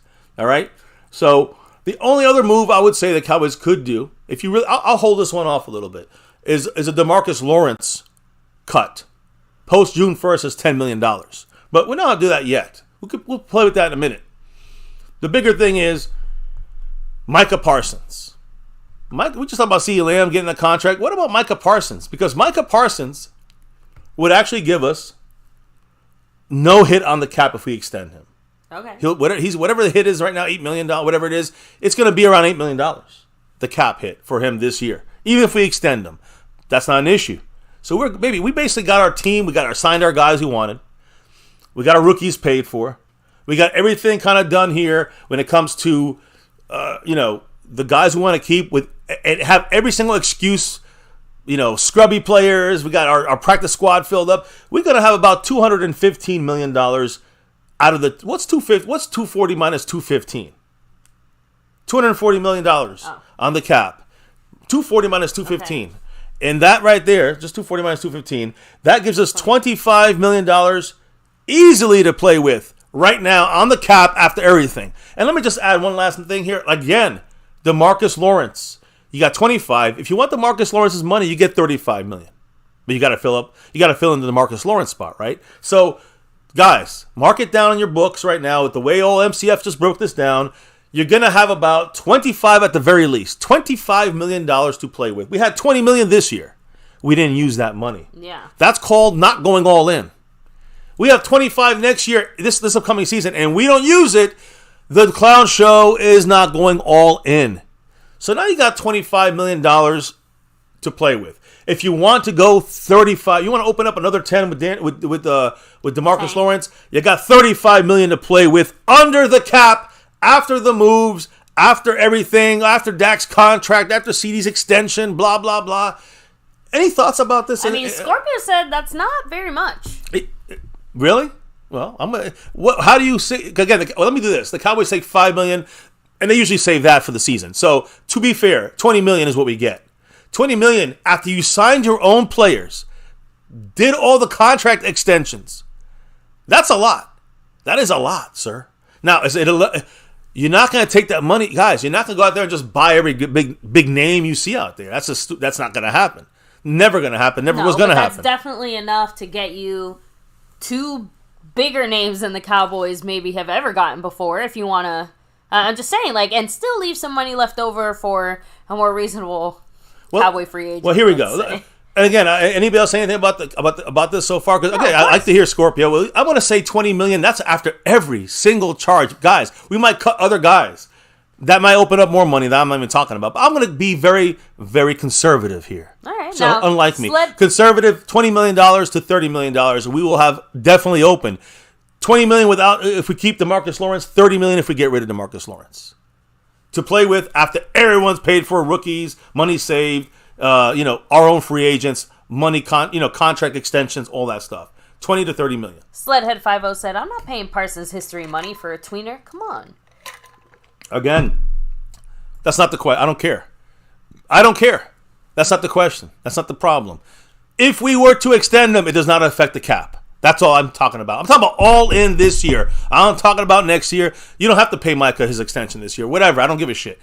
That's not the question, sir. The question is, Micah Parsons, if you extend them, we can't afford it because the Jones are going to say it. That's bullshit. So that means if we somehow keep Gallup, expect him to be our new water boy. He should be the first one cut. Guys. I mean, he won't be because of the whole post-June 1st. But, he will be cut post-June 1st, which means that he will be announced sometime in March. He'll be released, and he'll be gone. It'll be officially, we'll get that money back officially on June 1st. So you have to save that money. That's the money you're paying your rookies with. Remember that rookie money I said? We can play with the money all you want. Mm-hmm. But I already counted the rookie money. Yeah, that's $7 million. We're gonna get 10 from Micah, from Michael Gallup. You got $3 million left over for a punter, or you know what I mean, for Brian Anger if you wanted to keep. I'm just saying that is not affecting anything. Michael Gallup will not be here with the Cowboys. That'd be the biggest waste of money you can do this year. Scorpio said it. Gallup didn't wear the MCF old school wristbands. He is gone. You see what happened? He's out of here. He wanted to take the MCF wristband off. No, listen, it's not because of that. He just hasn't been. He's been out of here for 2 years. Pioneer unfortunately, said since his injury. Lawrence has to go. So if you are Lawrence, a DeMarcus Lawrence, a guy that thinks he needs to go, he's not worth the money. We got to take a $20 million cap hit, but we're gonna open up 10. We're already taking $30 million on him. I know. So we open up 10 from this. More than that, though, earmark some of that money to obviously replace DeMarcus Lawrence. I'm just saying in the sense that it kind of has to go one way. No, that's not a position you replace in the draft. I'm sorry. No. That was going to be the words out of your mouth. I'm saying is that I don't think you have to spend the same. If you're going to spend the same amount of money for a guy like DeMarcus Lawrence, paying another $30 million, then I don't know if that's going to work. The Cowboys won't do that. But what I'm trying to say is if you use Sam Williams in the mix, I don't know what Zimmer's plan is going to be. We talked about Daniel Hunter maybe giving us a deal here in Dallas. Those guys are expensive when you go on the free agent market. It's not worth paying $20 million to DeMarcus Lawrence and then paying another $20 million to another edge rusher. Yeah. Now you're paying $40 at that position. I just keep DeMarcus Lawrence. Yeah, and Scorpio, Pollard is not a cap hit in any way, shape, form, or fashion. Remember, we tagged him, so that's it. You got to remember. Nothing to hit us. Let me make sure he understands. We tagged him last year. That's a 1-year deal. His contract is over. Somebody else picks him up. We'll get a compensatory pick. He's a free agent, brother. He's not with the Cowboys anymore. He's not a cap hit at all. 0.0. So I want to make sure we clear everyone's mind on it. And by the way, I'm personally a D-Law fan. I personally would rather not cut him. I would like to maybe, heck, you want to talk about restructures and finagling some money or whatever. Yeah, there's another candidate for that if you really wanted to. Yes, and because I think that would make more sense than moving on from him. That's why I say conservative, because, baby, Zach Martin, restructure. There's a couple guys on this team you can restructure. Terrence Steele, if you wanted to, restructure. And DeMarcus Lawrence, you keep him. You restructure him. Guys, with these three guys, you're probably getting $15 million open. Easy. $15 million open on top of the $20 million. So you got, I'm saying 20, I'm being very conservative. Yeah. It could be $30 to $35 million to play with. Now, let's just keep it going here, because what can we get with this cash money? Yeah. Now, let's be real. We get one big name, there goes your money. Yeah, and if it's a 1-year deal. We gave you a few different avenues and ways you can get that money. And guys, we can discuss all those details till the cows come home. But let's be honest. Yeah. We want to go on a shopping spree. We want to go spend this money that we just talked about. So how would the Cowboys actually do that? We go to a dollar store? Are we going to Neiman Marcus? Where are we going? This group here on the right of your screen, they always go to the dollar store. They never shop expensive. But here's the thing. I'm going off of what they said. Okay. This is not what I'm saying. I've been saying this for years. They said they're going all in. Jerry Jones said he's going all in this year. You see some of the faces we're going to talk about here with the question marks. I'm not saying get all these guys. It's impossible. Don't be dumb. That's impossible. That's a dream. That's delusional shit. But let's talk about all these guys and see who we can really go after. And if they're worth it. And if it's worth it for us, do we get more of the mid-range guys? You want more of the one or two big-name guys? I'm just saying, you got to make a decision. You can't get them all, guys. Stop the dreams. So let's go through some of these guys. I'm going to give it to you in my order. A couple important names, I think. I'm going to go defense first because we got Mike Zimmer coming in, and he's going to want some help. Okay. So when you look at this big board of free agents for the Cowboys, just some quick names. I'm going to talk about some of these guys. Chris Jones, defensive tackle from Kansas City. Christian Wilkins, defensive tackle from Miami. Devin White, linebacker from Tampa Bay. Patrick Queen, linebacker from the Ravens. Justin Matabuki, defensive edge from the Baltimore Ravens. Jalen Johnson, cornerback from the Bears. L'Jarius Sneed, cornerback from the Chiefs. And then you got some offensive guys. Michael Pittman Jr., Colts receiver. He's going to be out there. Derrick Henry, running back from the Titans. And Jonah Williams, offensive tackle from the Bengals. Now, we'll touch on the offense in a minute. But first, let's stick with defense. My number one defensive guy. Most affordable, most important. Again, there could be more spots available, like a defensive nose tackle spot, I'm sure. I'm talking about the bigger name guys. I'm talking about going all motherfucking in. Like Jerry Jones said. Then we need a linebacker. And the linebacker that I like, and I've been saying it from day one, is formerly of the Buccaneers, and he's a fantastic one. It is Devin White. Let me explain. Huge position for the Cowboys that need to be upgraded as a tackling line, not as a Micah Parsons linebacker, not a coverage linebacker, a sideline-to-sideline run-stopping master. And that is what Devin White is, and he's a fucking Pro Bowler, All-Pro, whatever. Even if the Cowboys draft a linebacker, I still want to get Devin White on this team. We'll still be shorthanded. Shorthanded at linebacker, I don't care about Overshown last year. We need a run-stopping styled guy, not just an Overshown guy or a Micah guy or a Marquise Bell guy. We need a Devin White guy. And that's the guy. Forget about LV. He's trash. Take Devin White and get him on this team. Now, listen, the draft has a lot of surprising talent at linebacker, but if you're going all in, you're not going to put a rookie sitting there. I'm sorry. You're not going to do it unless you're your first pick of the draft. But, the first round pick. But we need somebody we can count on. These words, count on. Very important. We need somebody we can count on in the middle of our linebacking core, in the middle of the field at linebacker. And the Buccaneers, this guy with Devin White, he's going to be an unrestricted free agent. They already said they're not going to re-sign him. All right? This is a player they got back in 2019, the Buccaneers. All right? He was the 5th overall pick. The biggest problem in Dallas is going to be what the Jones is going to say is the price tag. Every single guy I'm going to mention has a high price tag. Keep this in mind. But to me, he's going to be attractive to a lot of teams. There's probably a little bidding war going on. So if you want to get him, you got to get him probably sooner than later if you want to avoid any kind of bidding war. But the current market value for him is at about $10.5 million. Now, I don't know how you feel about that. And again, you give him a 2-3 year deal, he's only hitting us for 6. You guys feel me on this? If he gets a 2-year deal, we're only getting hit. We're not getting hit on $10.5 million. We're getting hit on $6 million. Yeah. You guys feel me on this? So it depends on how long the contract is, but he's a $10.5 million guy. Would be incredibly worth it to get a top run-stopping linebacker. Now, that would also mean no playing around or fucking around with trying to draft one. Well, no, I disagree. I think you could still draft one, just not early. You know what I'm saying? Not early in the first round or 2 rounds. Like I had said that earlier, baby. I said you can still draft a guy if you get Devin White. But you can't put the drafted guy ready to go year 1. You need a Devin White that can hold it down and start. You cannot trust a rookie at playing that defensive linebacker position. So, anyways, the point is that the problem is going to be with all these guys is money. Oh well, Jerry Jones can't. I can't afford it. The pie.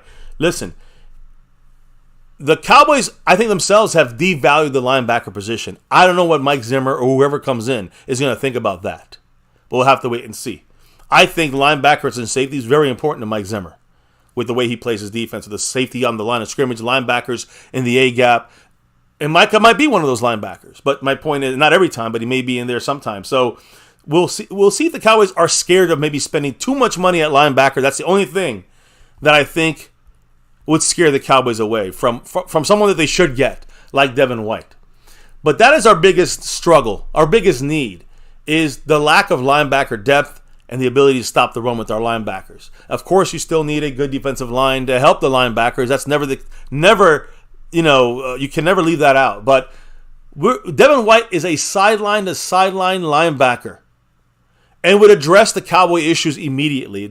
Everything wouldn't just run on interior, defensive linemen. These guys Devin White's a sideline-to-sideline type of guy. He's coming off another very strong year. He finished with 83 tackles, 43 solo stops, 2.5 sacks, 2 interceptions, and he only appeared this year in 14 out of the 17 games. But again, he still ended up finishing. He finished each of the previous 3 years when he actually played a full season with more than 120 tackles every year. So he's a premier off-ball linebacker, one of the best. I think the other guy you got to throw in the mix, and I'm going to give him an honorable mention. I mentioned him earlier, the Ravens linebacker Patrick Queen, who did very well this year. I want to talk about him being one of the top guys. So he'll be out there as well. They're not going to be cheap, neither guy. But this is an important commodity that the Cowboys currently lack.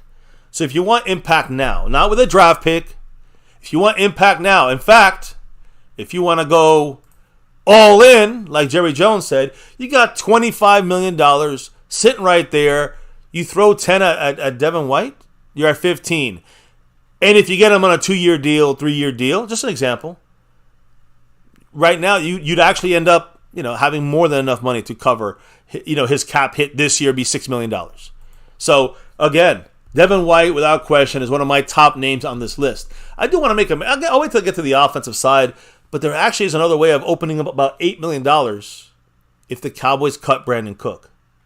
Mm-hmm. If we cut Brandon Cooks, then at receiver, that opens up like $7.5 to $8 million for the cap this year. It's not guaranteed that money that he has. So that would be opening up possible money for us. That's why I'm going to bring up with the offense, because I would only use that if we either draft someone or we pick up a free agent to replace him with that money. Like an $8 million receiver. That's better than Cooks. Well, then I would maybe consider that if it fits the scheme we want to do, whatever we want to do here. But let's stay on defense.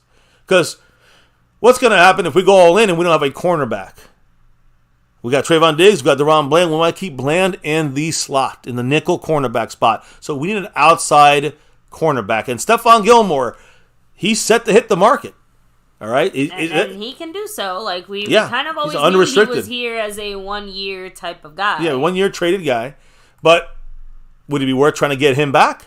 Depends how much that would cost, right? But if you want to go forward with the guys, again, you got to go all in this year only. Stephon Gilmore is probably, if you get him for cheap enough, probably worth keep him out there on the outside, and hopefully no one gets injured at cornerback. I have to admit that does come down to, will he bring his price down to something reasonable? Because if there's a guy that's better than him, but he's more money than the Cowboys are willing to spend, even for an upgrade to Gilmore, they'll just stick with Gilmore. Yeah, I want to address the comment there by Sledhead. Yeah, if we cut Gilmore, how much do we save? There's no cut. He's already he's a free agent. He's not on our cap. We don't save anything. He's off the team officially. Yeah. So he is unlike Cooks is not. Brandon Cooks is one more year here. We cut him, it's $8 million we save. But Gilmore, there's no money saved. He's a free agent. His contract is up. So we can get him back. Yes. And releasing Brandon Cooks post-June 1st would save us $8 million. Mm-hmm. So we're at $20 million right now. You can add another 8 if you really wanted to. But Tokyo, you are reading Mr. MCF's mind. To me, you can use the $8 million, and you got yourself basically the linebacker Devin White, right? To me, the guy I'm looking at a corner that's much better than, if you want to really invest, you got to probably pay about double than you would for Stephon Gilmore. But it's the guy I was asking about to pick him up in a trade from the Bears right at that trade deadline. I wanted the Cowboys to get Jalen Johnson. This guy, to me, is one of the top corners in the league. Now, I do admit we got Trayvon Diggs, we got DaRon Bland, so we really need him. I guess you can measure. This is what I'm saying. You pay half. Again, he's going to be costing about $15 million a year. Jalen Johnson. So, do you pay the $7.5 for Stephon Gilmore for another year, and you got to take the whole hit, or do you take and pay, let's say, a 3-year deal or something like this, or a 4-year deal with someone like Jalen Johnson? That's major now. That's major money. So, but again, it would average to maybe $15 million a year, and you could probably bring that down this year to $7 million, maybe even less. So it would actually help a lot if you were to get a guy like Jalen Johnson for a 3 or 4 or 5-year deal. Do the Cowboys want to invest that much in that position? And that's a great question, because you got DaRon Bland coming up soon for a contract. So, or is it going to be one of those things where they'll get Jalen Johnson, but it means that that's at the expense of DaRon Bland, right? Like, okay, Bland now turns into the guy that's here for now. When it's time for him to get paid, that's a good point. That's a great point. We already paid Jalen Johnson and Trayvon Diggs. Like, I'm just saying, there's a few different ways the Cowboys could play this, but it's not out of the realm of possibility. Listen, I love Jalen Johnson. He has an overall coverage grade of 90.8. Coverage grade of 91.0. These are elite numbers in coverage. He's tied for 5th in the league with 4 interceptions. You pair him with Trayvon Diggs and DaRon Bland even for a year or 2. Holy fuck. No question. No question it's an all-in move, not just for now, but really for the next couple of years. And it's an all-in move, but you get the best cornerback trio in the league for at least 2 years. Now, is that worth $15 million a year for 5 years? That's $78 million.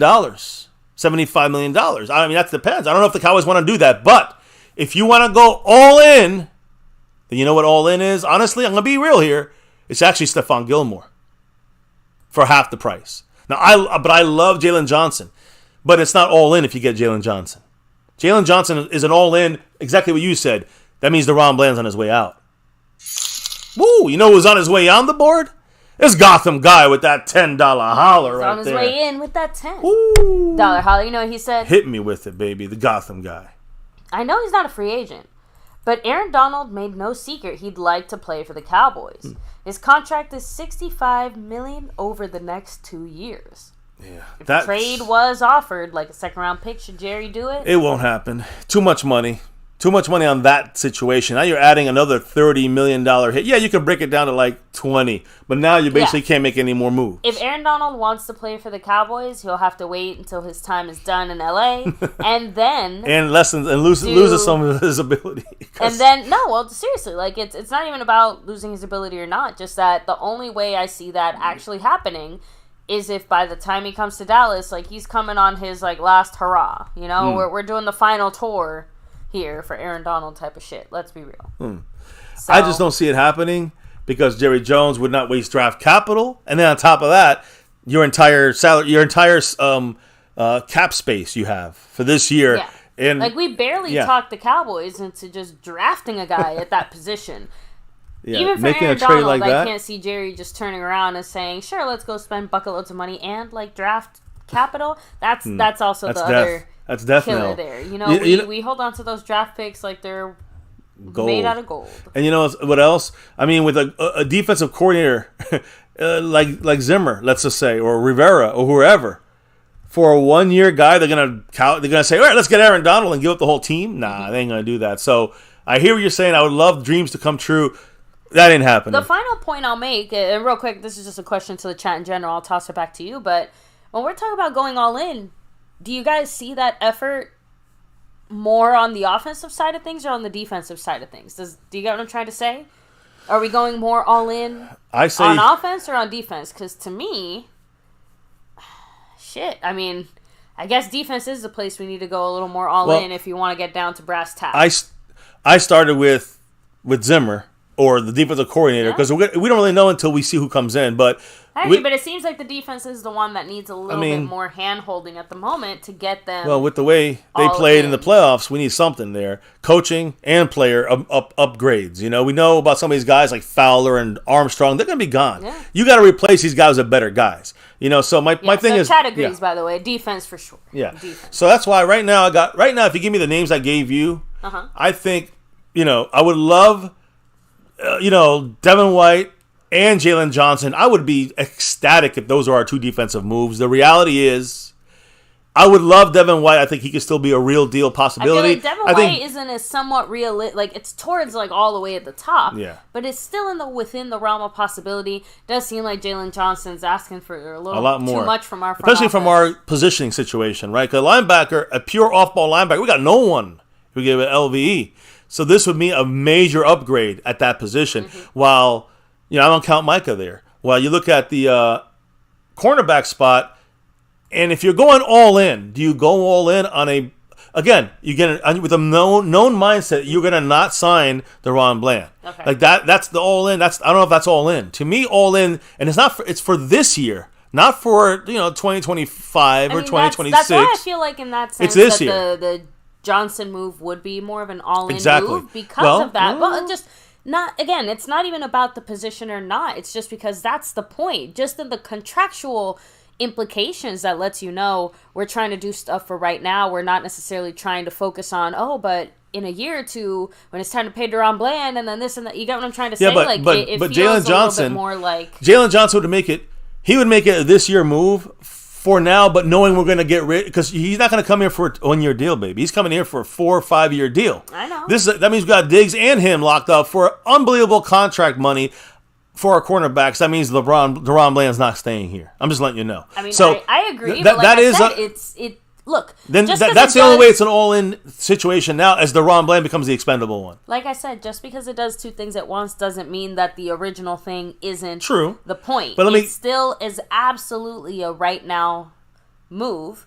I would call it an all-in for this year move, just because again, the only thing that means is just what are we going to respond to when it comes to that, linebacker, D-line, last few holes that need filling. But that's as far as like all in. But you got to remember though, again, Jalen Johnson, is not a guy for 1 year. He's a guy for the future as well. So that's why, to me, I said it. Well, that's why it's not all in for me. No, I know what you're saying, but that means that you have to say with that same voice that you, by getting someone like Jalen Johnson, you are letting DaRon Bland go after this year. Or after his 4 years here in Dallas, he is gone. Because we will not be able to afford him. Any move you make is going to have future implications. Unless Trayvon Diggs is cut. Evans probably has other implications we can't think of right now in this moment. Just because he's not usurping. Who? It was Evans. Oh, Whitt. You mean Devin Whitt? Sorry, Devin Whitt. I don't know why I said in my head, I'm like, because Evans. Rashawn Evans. But no, my thing is this, baby, is that here's the way I look at it. Let me just kind of end it because we can move on from this. Okay.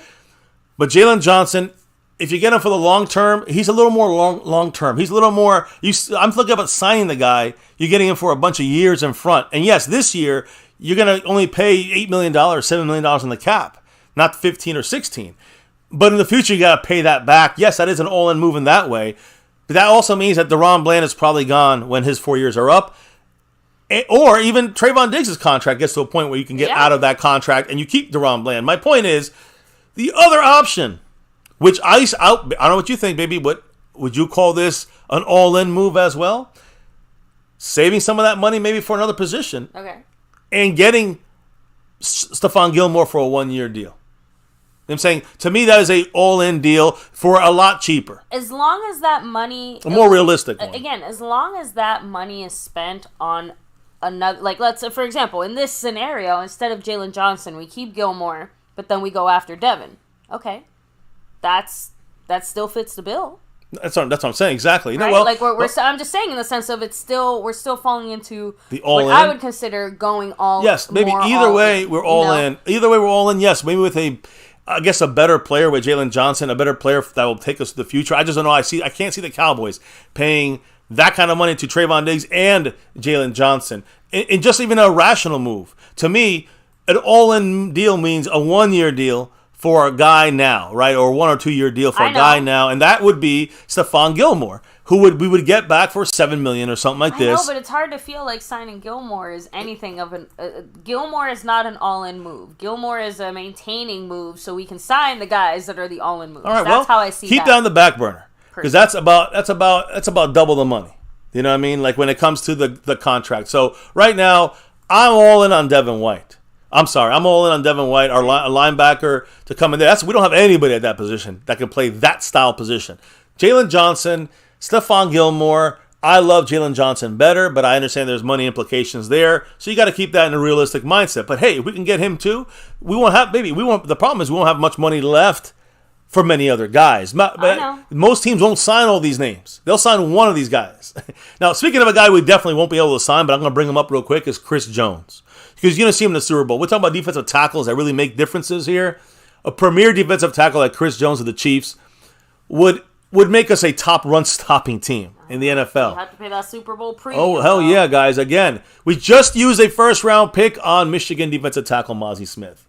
So that right there would be a problem immediately. Like you're saying, oh, shit, we're going to do this to Mazi. We're going to have to move Mazi back a little bit because the guy was made to lose weight and is not going to be right now the guy taking over. At least not, I don't see this year, right? But to me, Smith was always going to be a developmental prospect, although I'm hoping to see more of him in year 2. Now, listen, Mazi Smith ended up playing just 28% of the defensive snaps. Okay. So obviously defensive tackle to me is still a major need. Yes, Hankins is there. But Chris Jones, as an example, would be an immediate difference maker against the run, and he has incredible pass rush ability as well. One of the best defensive tackles to pass rush and stop the run in the league. All right? He's 29 years old. He ain't old. All right? But we'd have to use up most of our cap space on him. It would be a challenge, and he'd have to be at the very top of our wish list. He'd have to be the first guy we sign. And that means big money on day one. If you paired Chris Jones with Micah Parsons and DeMarcus Lawrence, I mean, that's incredible. We're dreaming now here. But that'll give the Cowboys the best pass rushing trio in the entire league. Plus, Chris Jones can stop the run. He's had 26 quarterback sacks over the last 2 years. Versatility, he can line up all across the defensive front. 1 tech, 2 tech, 3 tech, 4 tech, 5 tech, and on. The guy is incredible, right? So he's almost like an Aaron Donald, but more versatile in a way, right? Guys, $28 million per year. That's what a good pass rushing, defensive lineman costs. That's why when you talk about DeMarcus Lawrence for 30, guess what? We only get 10 back on that. Do you want to get Chris Jones? Pay him 28 plus the other 20 you owe DeMarcus. Now you're paying $58 on that one position, on that one player, basically. You don't want to do that. So, listen, it's a dream. It's not going to come true. They're saying 3 years, $85 million. I mean, I do not see Chris Jones being here in Dallas for an average of $28 million plus a year. So, I don't see that happening. Now, a guy who's also on the top of the list, you want to go all in? Christian Wilkins from the Dolphins, defensive tackle. He doesn't carry the name recognitions that Chris Jones does, but he is almost as good as him, guys. Some teams have him higher. He'll be cheaper, but they have him higher on the board than Chris Jones. He just turned 28, Christian Wilkins, in December. Established himself as one of the best run-stopping defensive linemen in the league. And also coming off a career year as a pass rusher, he finished with 9 sacks, 65 tackles, 10 tackles for loss. Huge role for Miami, ranking 6th in yards per carry allowed on their defensive side, stopping the run. So like Chris Jones, Christian Wilkins will be a pricey option. And in the first wave of free agency, I don't see the Cowboys going this way with either guy. They don't value the defensive tackle position that much. We got Osa, so they're happy. So even though it's a wish list, I don't see the Cowboys going after either guy, expectedly so. Christian Wilkins probably be about $22 million a year, $20 million a year. I just don't see the Cowboys spending that much money on a 3-tech, 1-tech guy. So, but again, if you're serious about all in, you got to at least consider him. You got to consider, at least talk about it. The Cowboys have to improve our run defense. And the only way you're going to help the linebackers, Devin White and anybody else we bring in, it's all great. But you got to get another couple of guys in the middle there. It's going to help the run. And again, guys like Neville Gallimore, Dorrance Armstrong, Fowler, our defensive linemen, they're gone. They're hitting free agency in March. They can get the fuck out of here. We just got to bring in better guys to replace. One better guy for all those 3 guys. Can we do that, Cowboys? So again, I'm not know if Chris Jones or Wilkins is the answer. You can go with a pass rushing linebacker. A name you probably don't know too much. Frankie Louvu. He's one of the best pass rushing off-ball linebackers in the NFL. He has 43 pressures since 2022, ranking 4th at his position. And he also has 9.5 sacks, ranking 1st at his position. He amassed 62 stops against the run. It ranks 12th over that same time span. So he's a good run stopper and pass rusher. Now, his limitations are in pass coverage. He's not a good pass coverage guy as a linebacker, but he's all about dominant downhill pass rush and run stop. That's what he does. He's basically Micah Parsons, but stops the run. Micah stops the pass, he stops the run. That's what you can get at that linebacker flavor position. If you don't want to go Devin White, you want to get someone like this from Mike Zimmer, this could be a good replacement for him. Guys, he's also looking at around $10 million. So, I mean, I'd still rather get Devin White for a guy, than a Frankie Louvu. But Louvu is looked upon as more of a pass rusher. Like, Devin White's more of a run stopper. So a more off-ball linebacker that doesn't really have to pass rush. Like, he's just a master at across the field. So again, Louvu, a little expensive, but a little maybe again, because he's a pass rusher mindset. Saying you might have to see him, get paid even a little more than Devin White, which is crazy to me. And that's kind of I want to know defensively, guys. What do you think about these all-in names that I brought up? And I want to know. I don't know. I can tell you right now. Earlier. Big fans, right? It's no one has any problems with these players. Everyone would love to see some kind of way to have them here on the team. Again, not all these guys, but a couple all of them, right? Every single one of them, right? Let's just say like 2 guys. To me, like a Devin White. Can't take a joke today. No, I'm not even referring to that, baby. I'm talking about if you take 2 guys. I mean, I think I have to, unfortunately, and this might disappoint some people, but I would go all in on defense for a linebacker like Devin White and try to get a Jalen Johnson at cornerback. But if you can't, you got a good Gilmore all-in option for 1 year.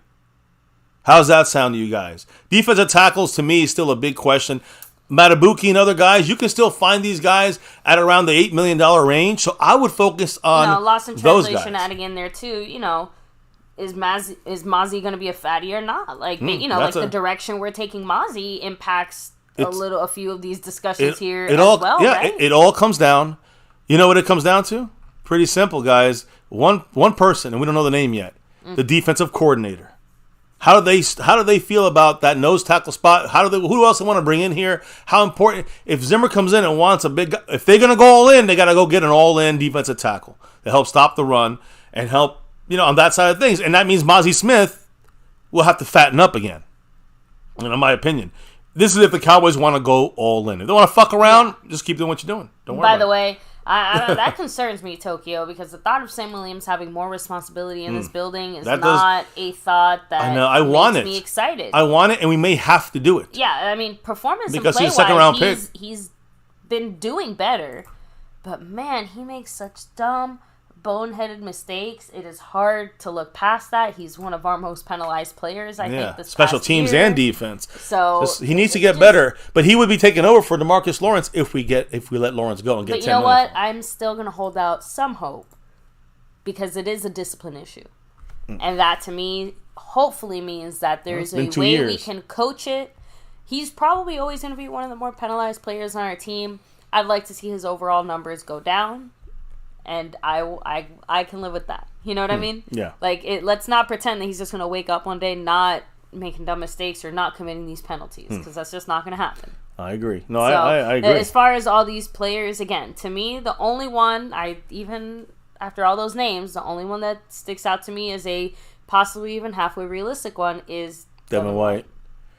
And only because it has almost less to do with like the money and everything else, everything to do with the fact that it is a position that we have no one there. Yeah. That what I was trying to say earlier, when you're like, oh, we can still draft someone. It's like okay, go ahead. I was trying to imply that we couldn't draft someone. It's just the difference between, again, getting an LVE, getting a Micah Parsons, getting one of those high value linebackers versus let's just get a linebacker.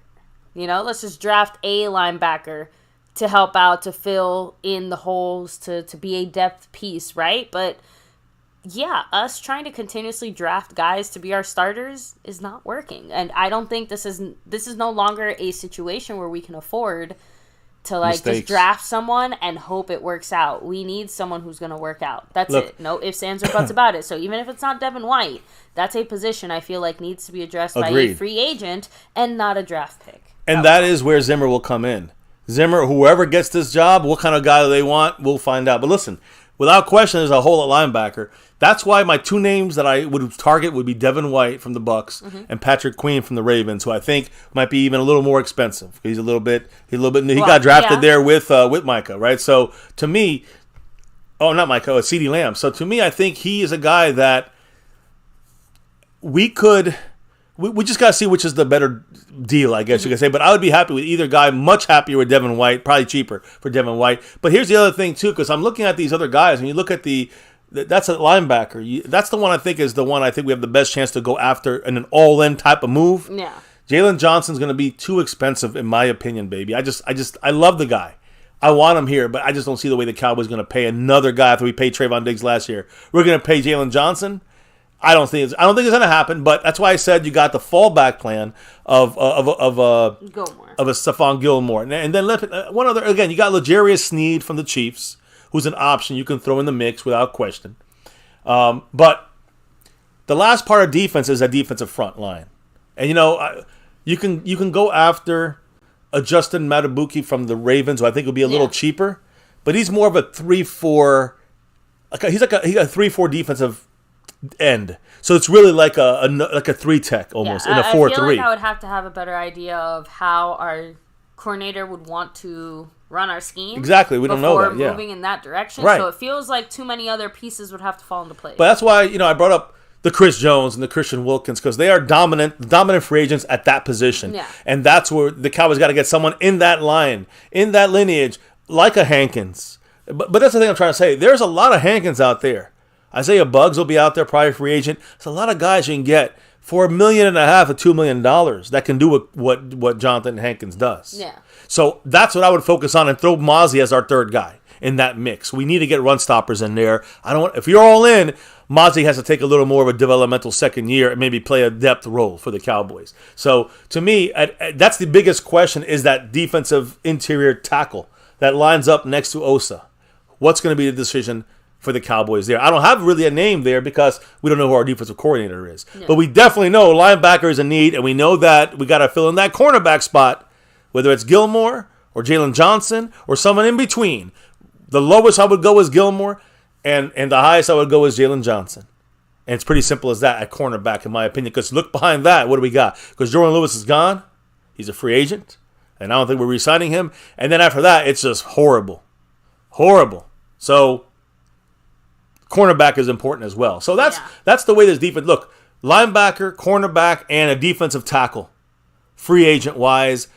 I think we can throw in there. We can throw in Devin White's $10.5 million contract, and you throw in there, a Stephon Gilmore $7 million contract in there, $8 million contract, and you throw in there a nose tackle for $3 million, two nose tackles for $4 million. I'm just saying, yes, you're taking a large chunk out of the cap right now. It seems like. But when you start to, if you have some of these guys will have a 2-year deal or a 3-year deal.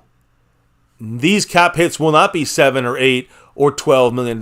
These cap hits will be, or $10 million. These cap hits will be $5 and $4 million hits for this year. That is why it's called an all-in year. You pay the guys now, you roll the money forward, and you only take slight cap hits this year. That's what all in means there, Jerry and Steven, just in case you're wondering. So defensively, those are the 3 places I would look, prioritize, and get the best bang for your buck. I'm not saying spend high and everything, all the big names like Aaron Donald and try to trade for him, and that's not going to happen. That's delusional. The reality is, let's get the guys that fit, the guys that we can, that we can quote unquote afford, but also get the talent associated with that. Get some real players that are veterans and know what they're doing, like Devin White. Get his ass in here. So that's just my opinion. Listen, Jerry and the crew ain't going to give a fuck what I say. But let's flip the script here to the offense for a quick minute and go through the last couple of offensive players. Offensive tackle, offensive guard, offensive line. Robert Hunt. I'm going to start with him. So this guy, Robert Hunt, started his career playing both tackle on the left side and the right side. Found his home at the right guard spot with the Dolphins.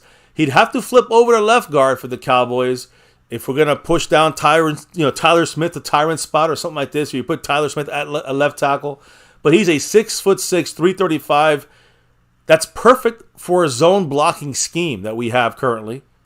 And if he's paired with Tyler Smith at left tackle and he's a left guard, it would make the left side of Cowboys' offensive line still a dominant force, but without Tyron Smith. It would be Tyron Smith. We'd save $7 million without Tyron Smith, basically. So, again, his deal, though, we might save $7 with him, but Robert Hunt will be close to $12 million. So, to me, I don't think you're spending much money here on a Robert Hunt for a guard spot. Now, what about Mekhi Becton, an offensive tackle? Gambling on a much younger tackle from the Jets. Like Mekhi Becton is going to be a free agent. Now, the first thing you're going to say is that he's injury prone in a short career. It's going to be a little cheaper that way, right? But there's no denying that when he is ready to roll, does a great job. This assumes 2 things. Again, this number 1 assumes like he's like Tyron Smith in this way. Also, it assumes Tyron Smith is not here. So that'd be some savings there on Mekhi Becton. So the way you'd attack is you'd still draft an offensive tackle. But you have Mekhi Becton as our starting left tackle, and it allows the front allows the front office not to have to prioritize the position with an early draft, with a too early of a draft pick. Becton would fill the role while we develop a rookie, and again, if he lasts the year not too banged up, the front office could maybe look smart for signing someone like him and giving him the team. He would not be someone like Chuma Edoga, who was an obvious backup. So again, the apprehensive part about Becton is the high amount of pressure with the Jets he allowed last year. But when you watch the tape of the Jets, their entire offensive line struggled. And again, poor quarterback play, of course, but they couldn't. The line didn't do a good job as a whole, which means Mekhi Becton also did not look very good. Right now, Becton is estimated to have about a $13 million hit cap value. So to me, it would be stupid to get him. To me, you stick with Tyron Smith and make sure you solidify a plan for the backup role because it's going to be needed. And hey, maybe we do the same thing we did with McCarthy this year. McCarthy does the same thing with Tyron Smith, and the whole year he gets those. He don't have to practice in the season. That's the way you keep Tyron Smith healthy. So Mekhi Becton's a nice name. Great to throw Robert Hunt around. Offensive line, though, I don't think we're going to go offensive line starter type in the free agency for an all-in move.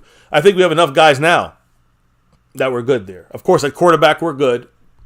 And again, tight end, we almost have too many. I think Sean McEwen, he's going to be gone. So the 3 positions I'm going to talk about that are left really quickly, actually 2 positions, receiver and running back. The one receiver, I talked about and Jonah Williams, by the way, from the Bengals, an option at offensive lineman, a little cheaper than the others. Still, I've seen him give up a lot of pass rush, a lot of pressure. So I'm not really a big fan of Jonah Williams as well. I would do draft with offensive line. Maybe you don't have to go first round if you get a secure backup or a starter type for a cheaper rate there in free agency. But the Cowboys are going to probably go offensive line, and I would not mind that in the draft. So moving off a line and moving off a tackle, a tight end, receivers. Now, Michael Pittman Jr. from the Colts is an intriguing name. He would be he'd be a little bit of a cost there, but you could probably play it off with Michael Gallup or Brandon Cooks. So would you get Michael Pittman in here in replacing Brandon Cooks? That's an option for the Cowboys. You get $8 million back for Cooks. You can get Pittman probably for in that range kind of situation. But there's another guy that a lot of people want instead, and that's the name guy, and that's Mike Evans. Now, Gallup as a potential salary cap casualty and Brandon Cooks, only 1 year left on his contract. Because of that, we could literally open up $18 million on the cap. That is CeeDee Lamb's contract right now. $18 million on the cap on just Gallup and Cooks. All right? What if we use that money and put it towards Mike Evans? I'm just saying this. What if the Cowboys wanted CeeDee Lamb and Evans on each side? He's coming up a 13-touchdown season, hit the 1,000-yard mark in receiving each of his 10 years in his career. Perfect pairing with CeeDee Lamb, an obvious upgrade to the offense, right, to the receiving core. Even if we lose Gallup and Cooks, we're getting Mike Evans. So, again, older guy, an all-in, that was loud, BCMMB, much love, and a place to be here with the family. Welcome in. But you guys feel me on this? So, would you give up both those guys, Cooks and Gallup, for Mike Evans? He's going for like $23 million right now, but we can roll that around, maybe get it too close to 18. My point is, how does that feel? Is it an option? I'm not really crazy about getting a guy who's been in the league for 10, 11 years and paying him that much, but a 1 year deal or a good or 2 year deal where you can move a little bit of money around, that's called all in. That's called going all in instead of Brandon Cooks and forget Michael Gallup. So that's just an option if you want to upgrade there. And I do want to hear from you in a minute, baby, because that's an option. What about the last position? Running back. There's 2 names I'm going to focus on if you want to go with the feel of a Dallas Cowboy, Jerry Jones, all in. Saquon Barkley, stay in the NFC East. Now, I'm not a fan of this move at all, but Saquon Barkley right now, guys, think about the numbers for the running backs. They've gone down, baby. Yeah, they have. Saquon would be, probably a perfect fit for the Cowboys' new running back number 1. He already has familiarity in the NFC East, but he's able to create his own as a runner and as a receiver in the backfield. We know how dangerous he is running or catching, but he's also injury prone. I know. The Still would be an upgrade. Said that they were moving in a different direction running back wise this year, though. You're right, I feel like Saquon would be a little bit more of high priced, right? Like a Pollard. That's what I'm saying. Yeah, just repeating a lot of the things that we've done before. So I don't know about that one, just from a team perspective, I agree. Not even a would I like it or not perspective. I agree. Listen, I agree. He's a great running back, but is he staying healthy? And is he worth right now, $9.9 million? $10 million? The answer is no. Not for Saquon Barkley. But you know who I am going to get? And I've been this is the one you guys probably want. I've been holding off on this guy because I wanted to see the numbers first. You know what it is? I mean, he's in our all-in picture here. One of the question marks on the opposite side of Saquon. And next to Mike Evans, former Tennessee Titan, Derrick Henry, running back. Now, that's the move I would make, and because of the money. Let me explain. After last year's experiment, so to speak, with Tony Pollard as the lead running back, not reaching expectations, like linebacker. Running back is a huge need this year. I talked about Rico Dowdle bringing him in for cheap, but he ain't the starter. So, working against Derrick Henry is this Ezekiel Elliott situation, the age factor, right? He's going to be 30 next year. Historically, he's still producing the way he is. Yep. It's crazy he's still that good, but historically, 30 is the age at running back when you start to see the huge drop in production. Now, I don't want Derrick Henry here for a 4-year deal. This is an all-in move. 1-year deal for Derrick Henry. Let me explain. Right now, this man, all right, has logged over 2,000 rushing attempts since joining the NFL in 2016, and he has seen a drop in production every year since his 2,000-yard season in 2020. Okay. So let's just be honest. He's not going to be the guy he was then. But here's the catch. To me, it's a no-brainer when you look at the money. This is what Jerry Jones should be jerking off over. His predicted market value is $4.3 million. Running backs have dropped. His value right now is at $4.5 million. I go and all in and get Derrick Henry as part of, Rico Dowdle in the mix, and you get other guys in there. But Derrick Henry to this offense, forget it. For $4.5 million. If he wants a 2-year deal, that's fine. I'll get a 2-year deal from Derrick Henry, and we get, for maybe an average of, maybe we give him a 2-year deal, $8 million. I'm down. This year he'll hit us for $2 million on the cap. You won't even see it. So my point is this: you get a guy who will produce enough. He's a big guy. He can catch. He can run. He's not the Derrick Henry of the past. So let's get off of that shit. But he will be I would say a value pickup in an all-in kind of 1 or 2 year deal guy, and an older guy, whatever. But he's got a little juice left. You got to strike early though to sign Derrick Henry. You got to get in on him as quick as possible, because there are still a number of teams right now out there looking for running backs, and a couple of interesting names that are also hitting free agency. If the Cowboys, as they always do, if they stall, if they stall, they will be having to face and pay a higher price if the other running backs are signed before Henry and they set the going rate. If running backs, instead of being at the $8-9 million for the tops, they go 10, 11, 12 million. Guess what? Derrick Henry goes from 4 to 6 or 8 million, or 7 million, 8 million. Now Jerry Jones will say, we can't afford that now. We can't afford that. It's the pie. Well, because you fucking waited too long, you schmuck. And that's the point, guys. That's the story. I say, and let me know if you think or you disagree, baby, but I like Devin White on defense in an all-in move. I want Derrick Henry in an all-in. That's $15 million. How much do we have open? $25 million? Or more, up to 35, almost 40 million if we wanted to. And that goes with Brandon Cooks and DeMarcus Lawrence getting cut. You go to past 40 million open. 15 million on those two guys if you get hit on 1-year deals. If you get a 2-year deal, you can massage the money forward. You even have more room open. $15 million, and we got 20 to 25 open, with $5 million to still kind of spread around and a couple cheap guys that Jerry wants. That, to me, is the way to go. You draft the rest. You go all in. I still say use the other $5 million. But my point is, I still think we get a couple defensive tackles. This is important. You got to get, you got to find yourself that, you throw in there the Stephon Gilmore move, right? That right there puts us right at the brink, all right, of using up most of the money with that guy, with those guys on defense. Derrick Henry, Devin White, Derrick Henry, Stephon Gilmore, a couple defensive tackles. That is our free agency right there. That is it. Do we need to do much more? We'll have $5 million in the bank. We have enough to pay the rookies. I already counted all that money out. We paid our own guys. I already counted that money out. We're good. So again, guys, what do you all think about this quick? And I'm going to stress it with the picture: the all-in from Jerry Jones mindset. Some of these guys are old in names, and you don't want them, like Saquon Barkley. They're too expensive. Some of these guys are. You can manage with the money what they're giving you to the team. Some of these guys are still very valuable, like Devin White. So I want to know what you all think. I want to know what you think, baby, what you all think. What do you think about the offensive kind of breakdown there? I mean, I have to admit, when we first heard that Derrick Henry was obviously, going to be moving on from Tennessee and all that other stuff, it was kind of more of a people saying, like, oh, bring him to Dallas. Like, it seemed like such a long shot. It seemed like bullshit. But when you put those numbers in front of us, I mean, it is a lot more reasonable than I expected it to be.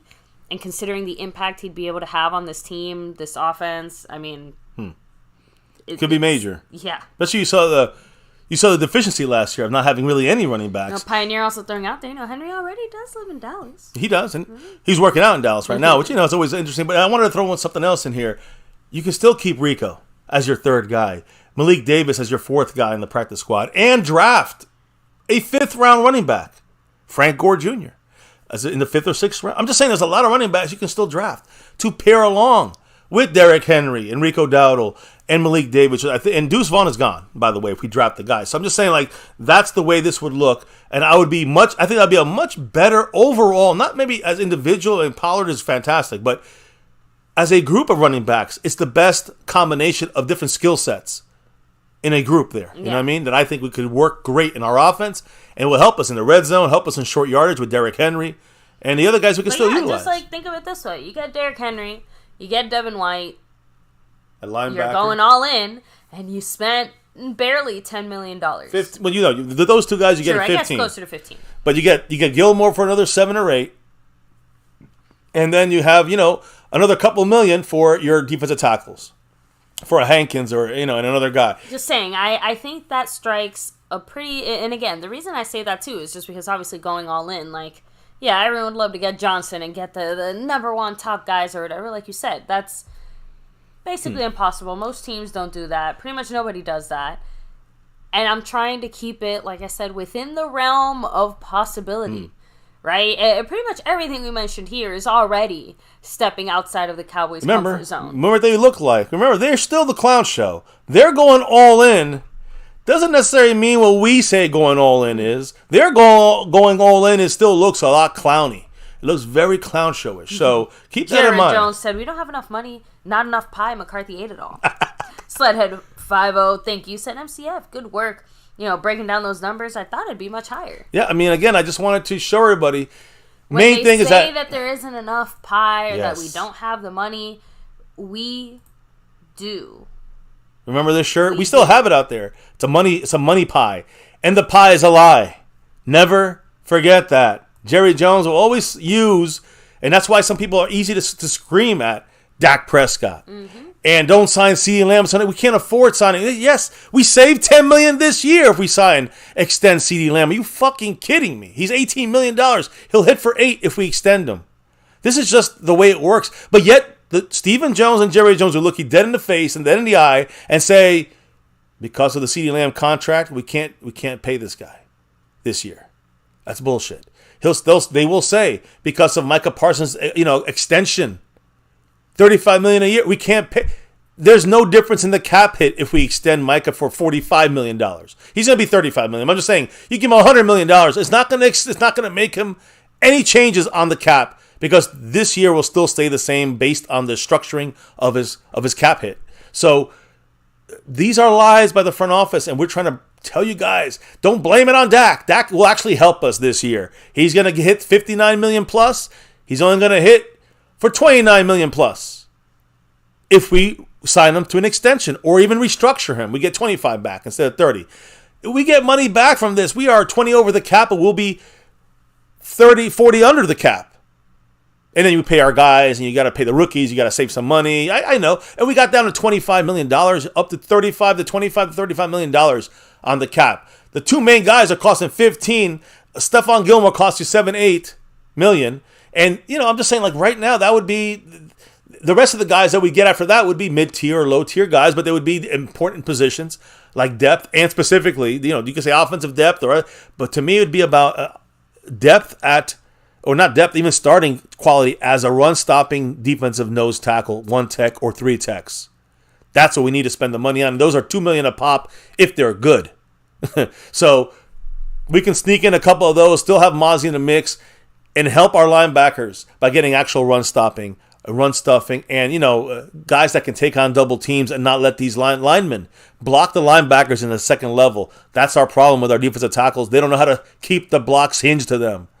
Just that extra half a second so the linebackers can make the play. So that's it. That's the way it rolls. I think that's a good game plan. Listen, this is not set in stone by MCF. This is just an idea, a guide, so to speak.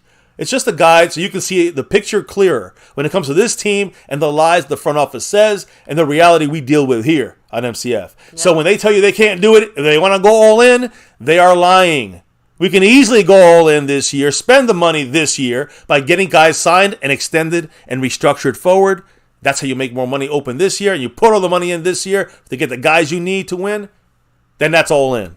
Anything outside of that is just the same old Jerry Jones and the same old fucking Stephen Jones, complete and utter bullshit, clown show, and just plain and simple, just disgusting lies. So, with that said, by the way, Sports Junkie said Jerry needs to fire Jerry. Yeah, he said that he would never fire himself. I'll say Jerry just really likes Jerry. Yeah, too much, way too much. Real quick, with that said, though, I do want to do some final shout-outs here of the night as we... Let me remind everybody... It's not just any old MCS stream, guys. We are crowning some new champions, passing on the torch, holding on to the torch. I'm double-checking everything right now. Yeah, I'm going to look here. I think I mean, again, it closes off at the end of the stream, but right now, guys, as we wrap it up, let me remind you guys who is currently the sponsor of the week. The man, Mark Hosepian. Sponsor week, back-to-back, like our 90s Cowboys. Still holding it down with Zach Martin, 70 points in the stream boss. But he is in second place currently on the overall board behind Stanley Smith, who's right now at this point is going to be our sponsor of the week. So much love to Stanley Smith if things hold. Also, much love to JD from DC, back-to-back gifting champion. Guess what? We got a winner.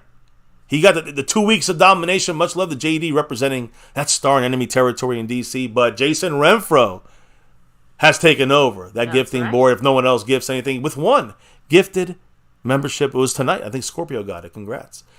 But yes, Jason Renfro is looking to become the gifting champion once again.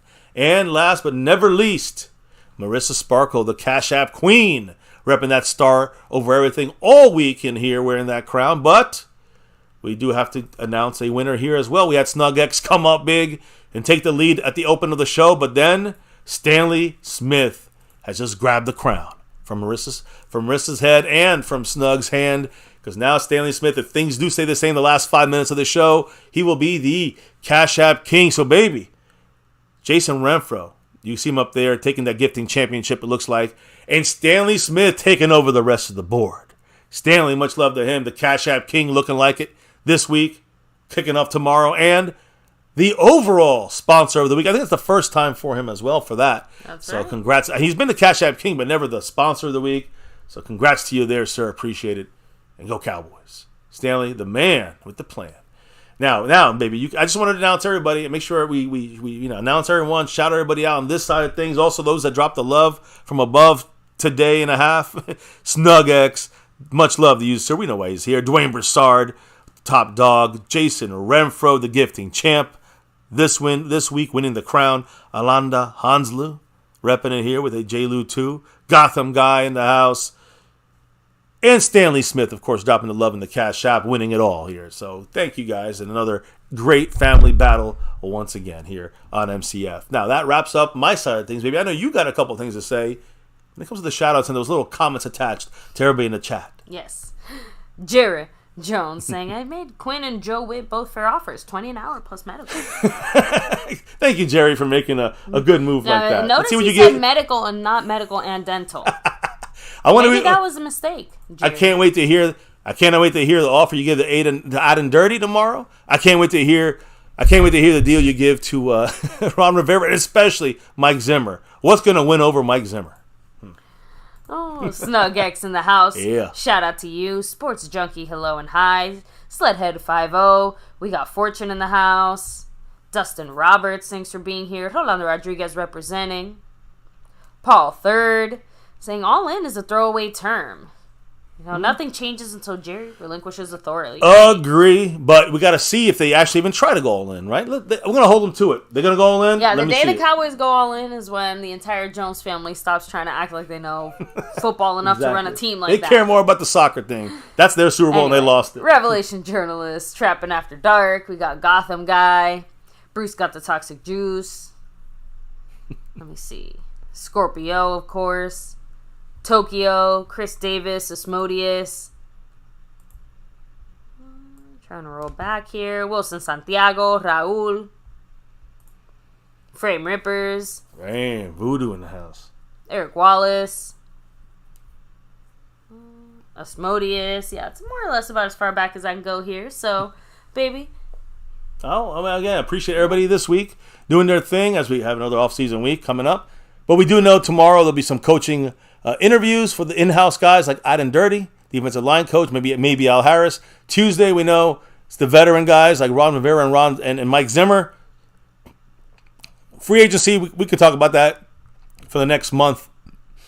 We're not going to know anything until the middle of March when it comes to that. But I just want to give you guys a quick idea tonight before we really dive deep into the coaching stuff, which will be probably figuring out getting assigned and getting hired here sometime later in the middle or later this week. We'll be diving a lot deeper on the breakdowns of our new defensive coordinator, right? So that's coming around the corner.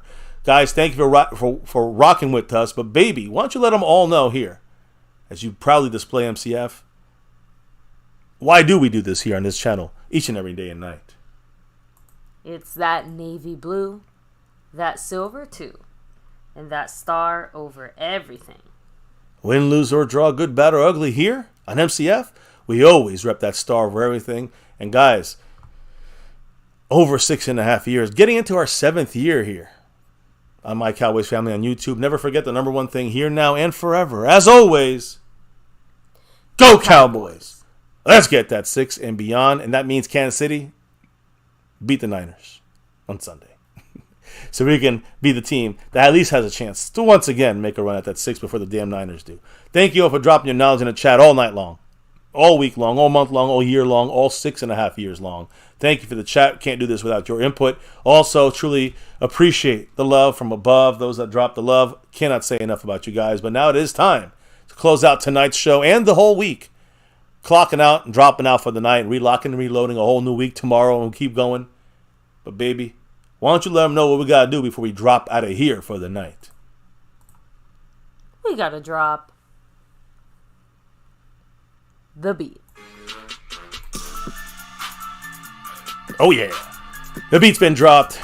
The week's been dropped. There you go, Snug X. We convinced you. Fuck Jerry. There you go. There you go. Hey, listen, Jerry, he's just a little older right now. You know what I mean? He said we're going all in. That's all I'm holding him to. Stephen Jones is running the rest of the show, right, Snug? Snug said it before. He said it, one of the earlier guys that said this. So, we know how it goes. Stephen Jones, he's the money man here. He's the cap man. He's cap boy. So we know what he does with that whole thing. Anyways, guys, thank you for joining us here for another one. Wrapping up another Cowboys chat here in MCF. Yes, all in, question mark, Jerry, Stephen? We know Mike McCarthy wants as much as he can, but he don't trust them either. We shall see. We shall see what they do. We'll be watching you.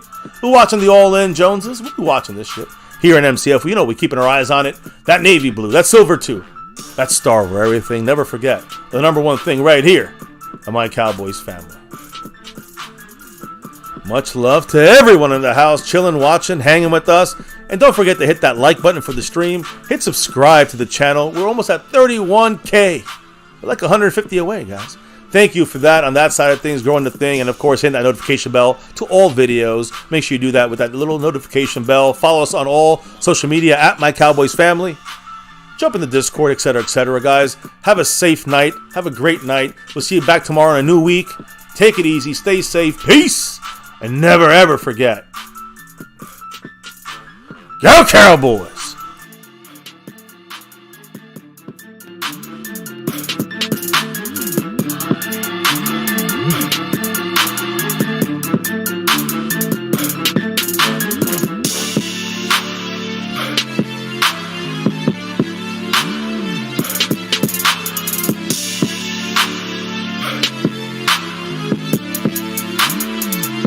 Monk on the beat.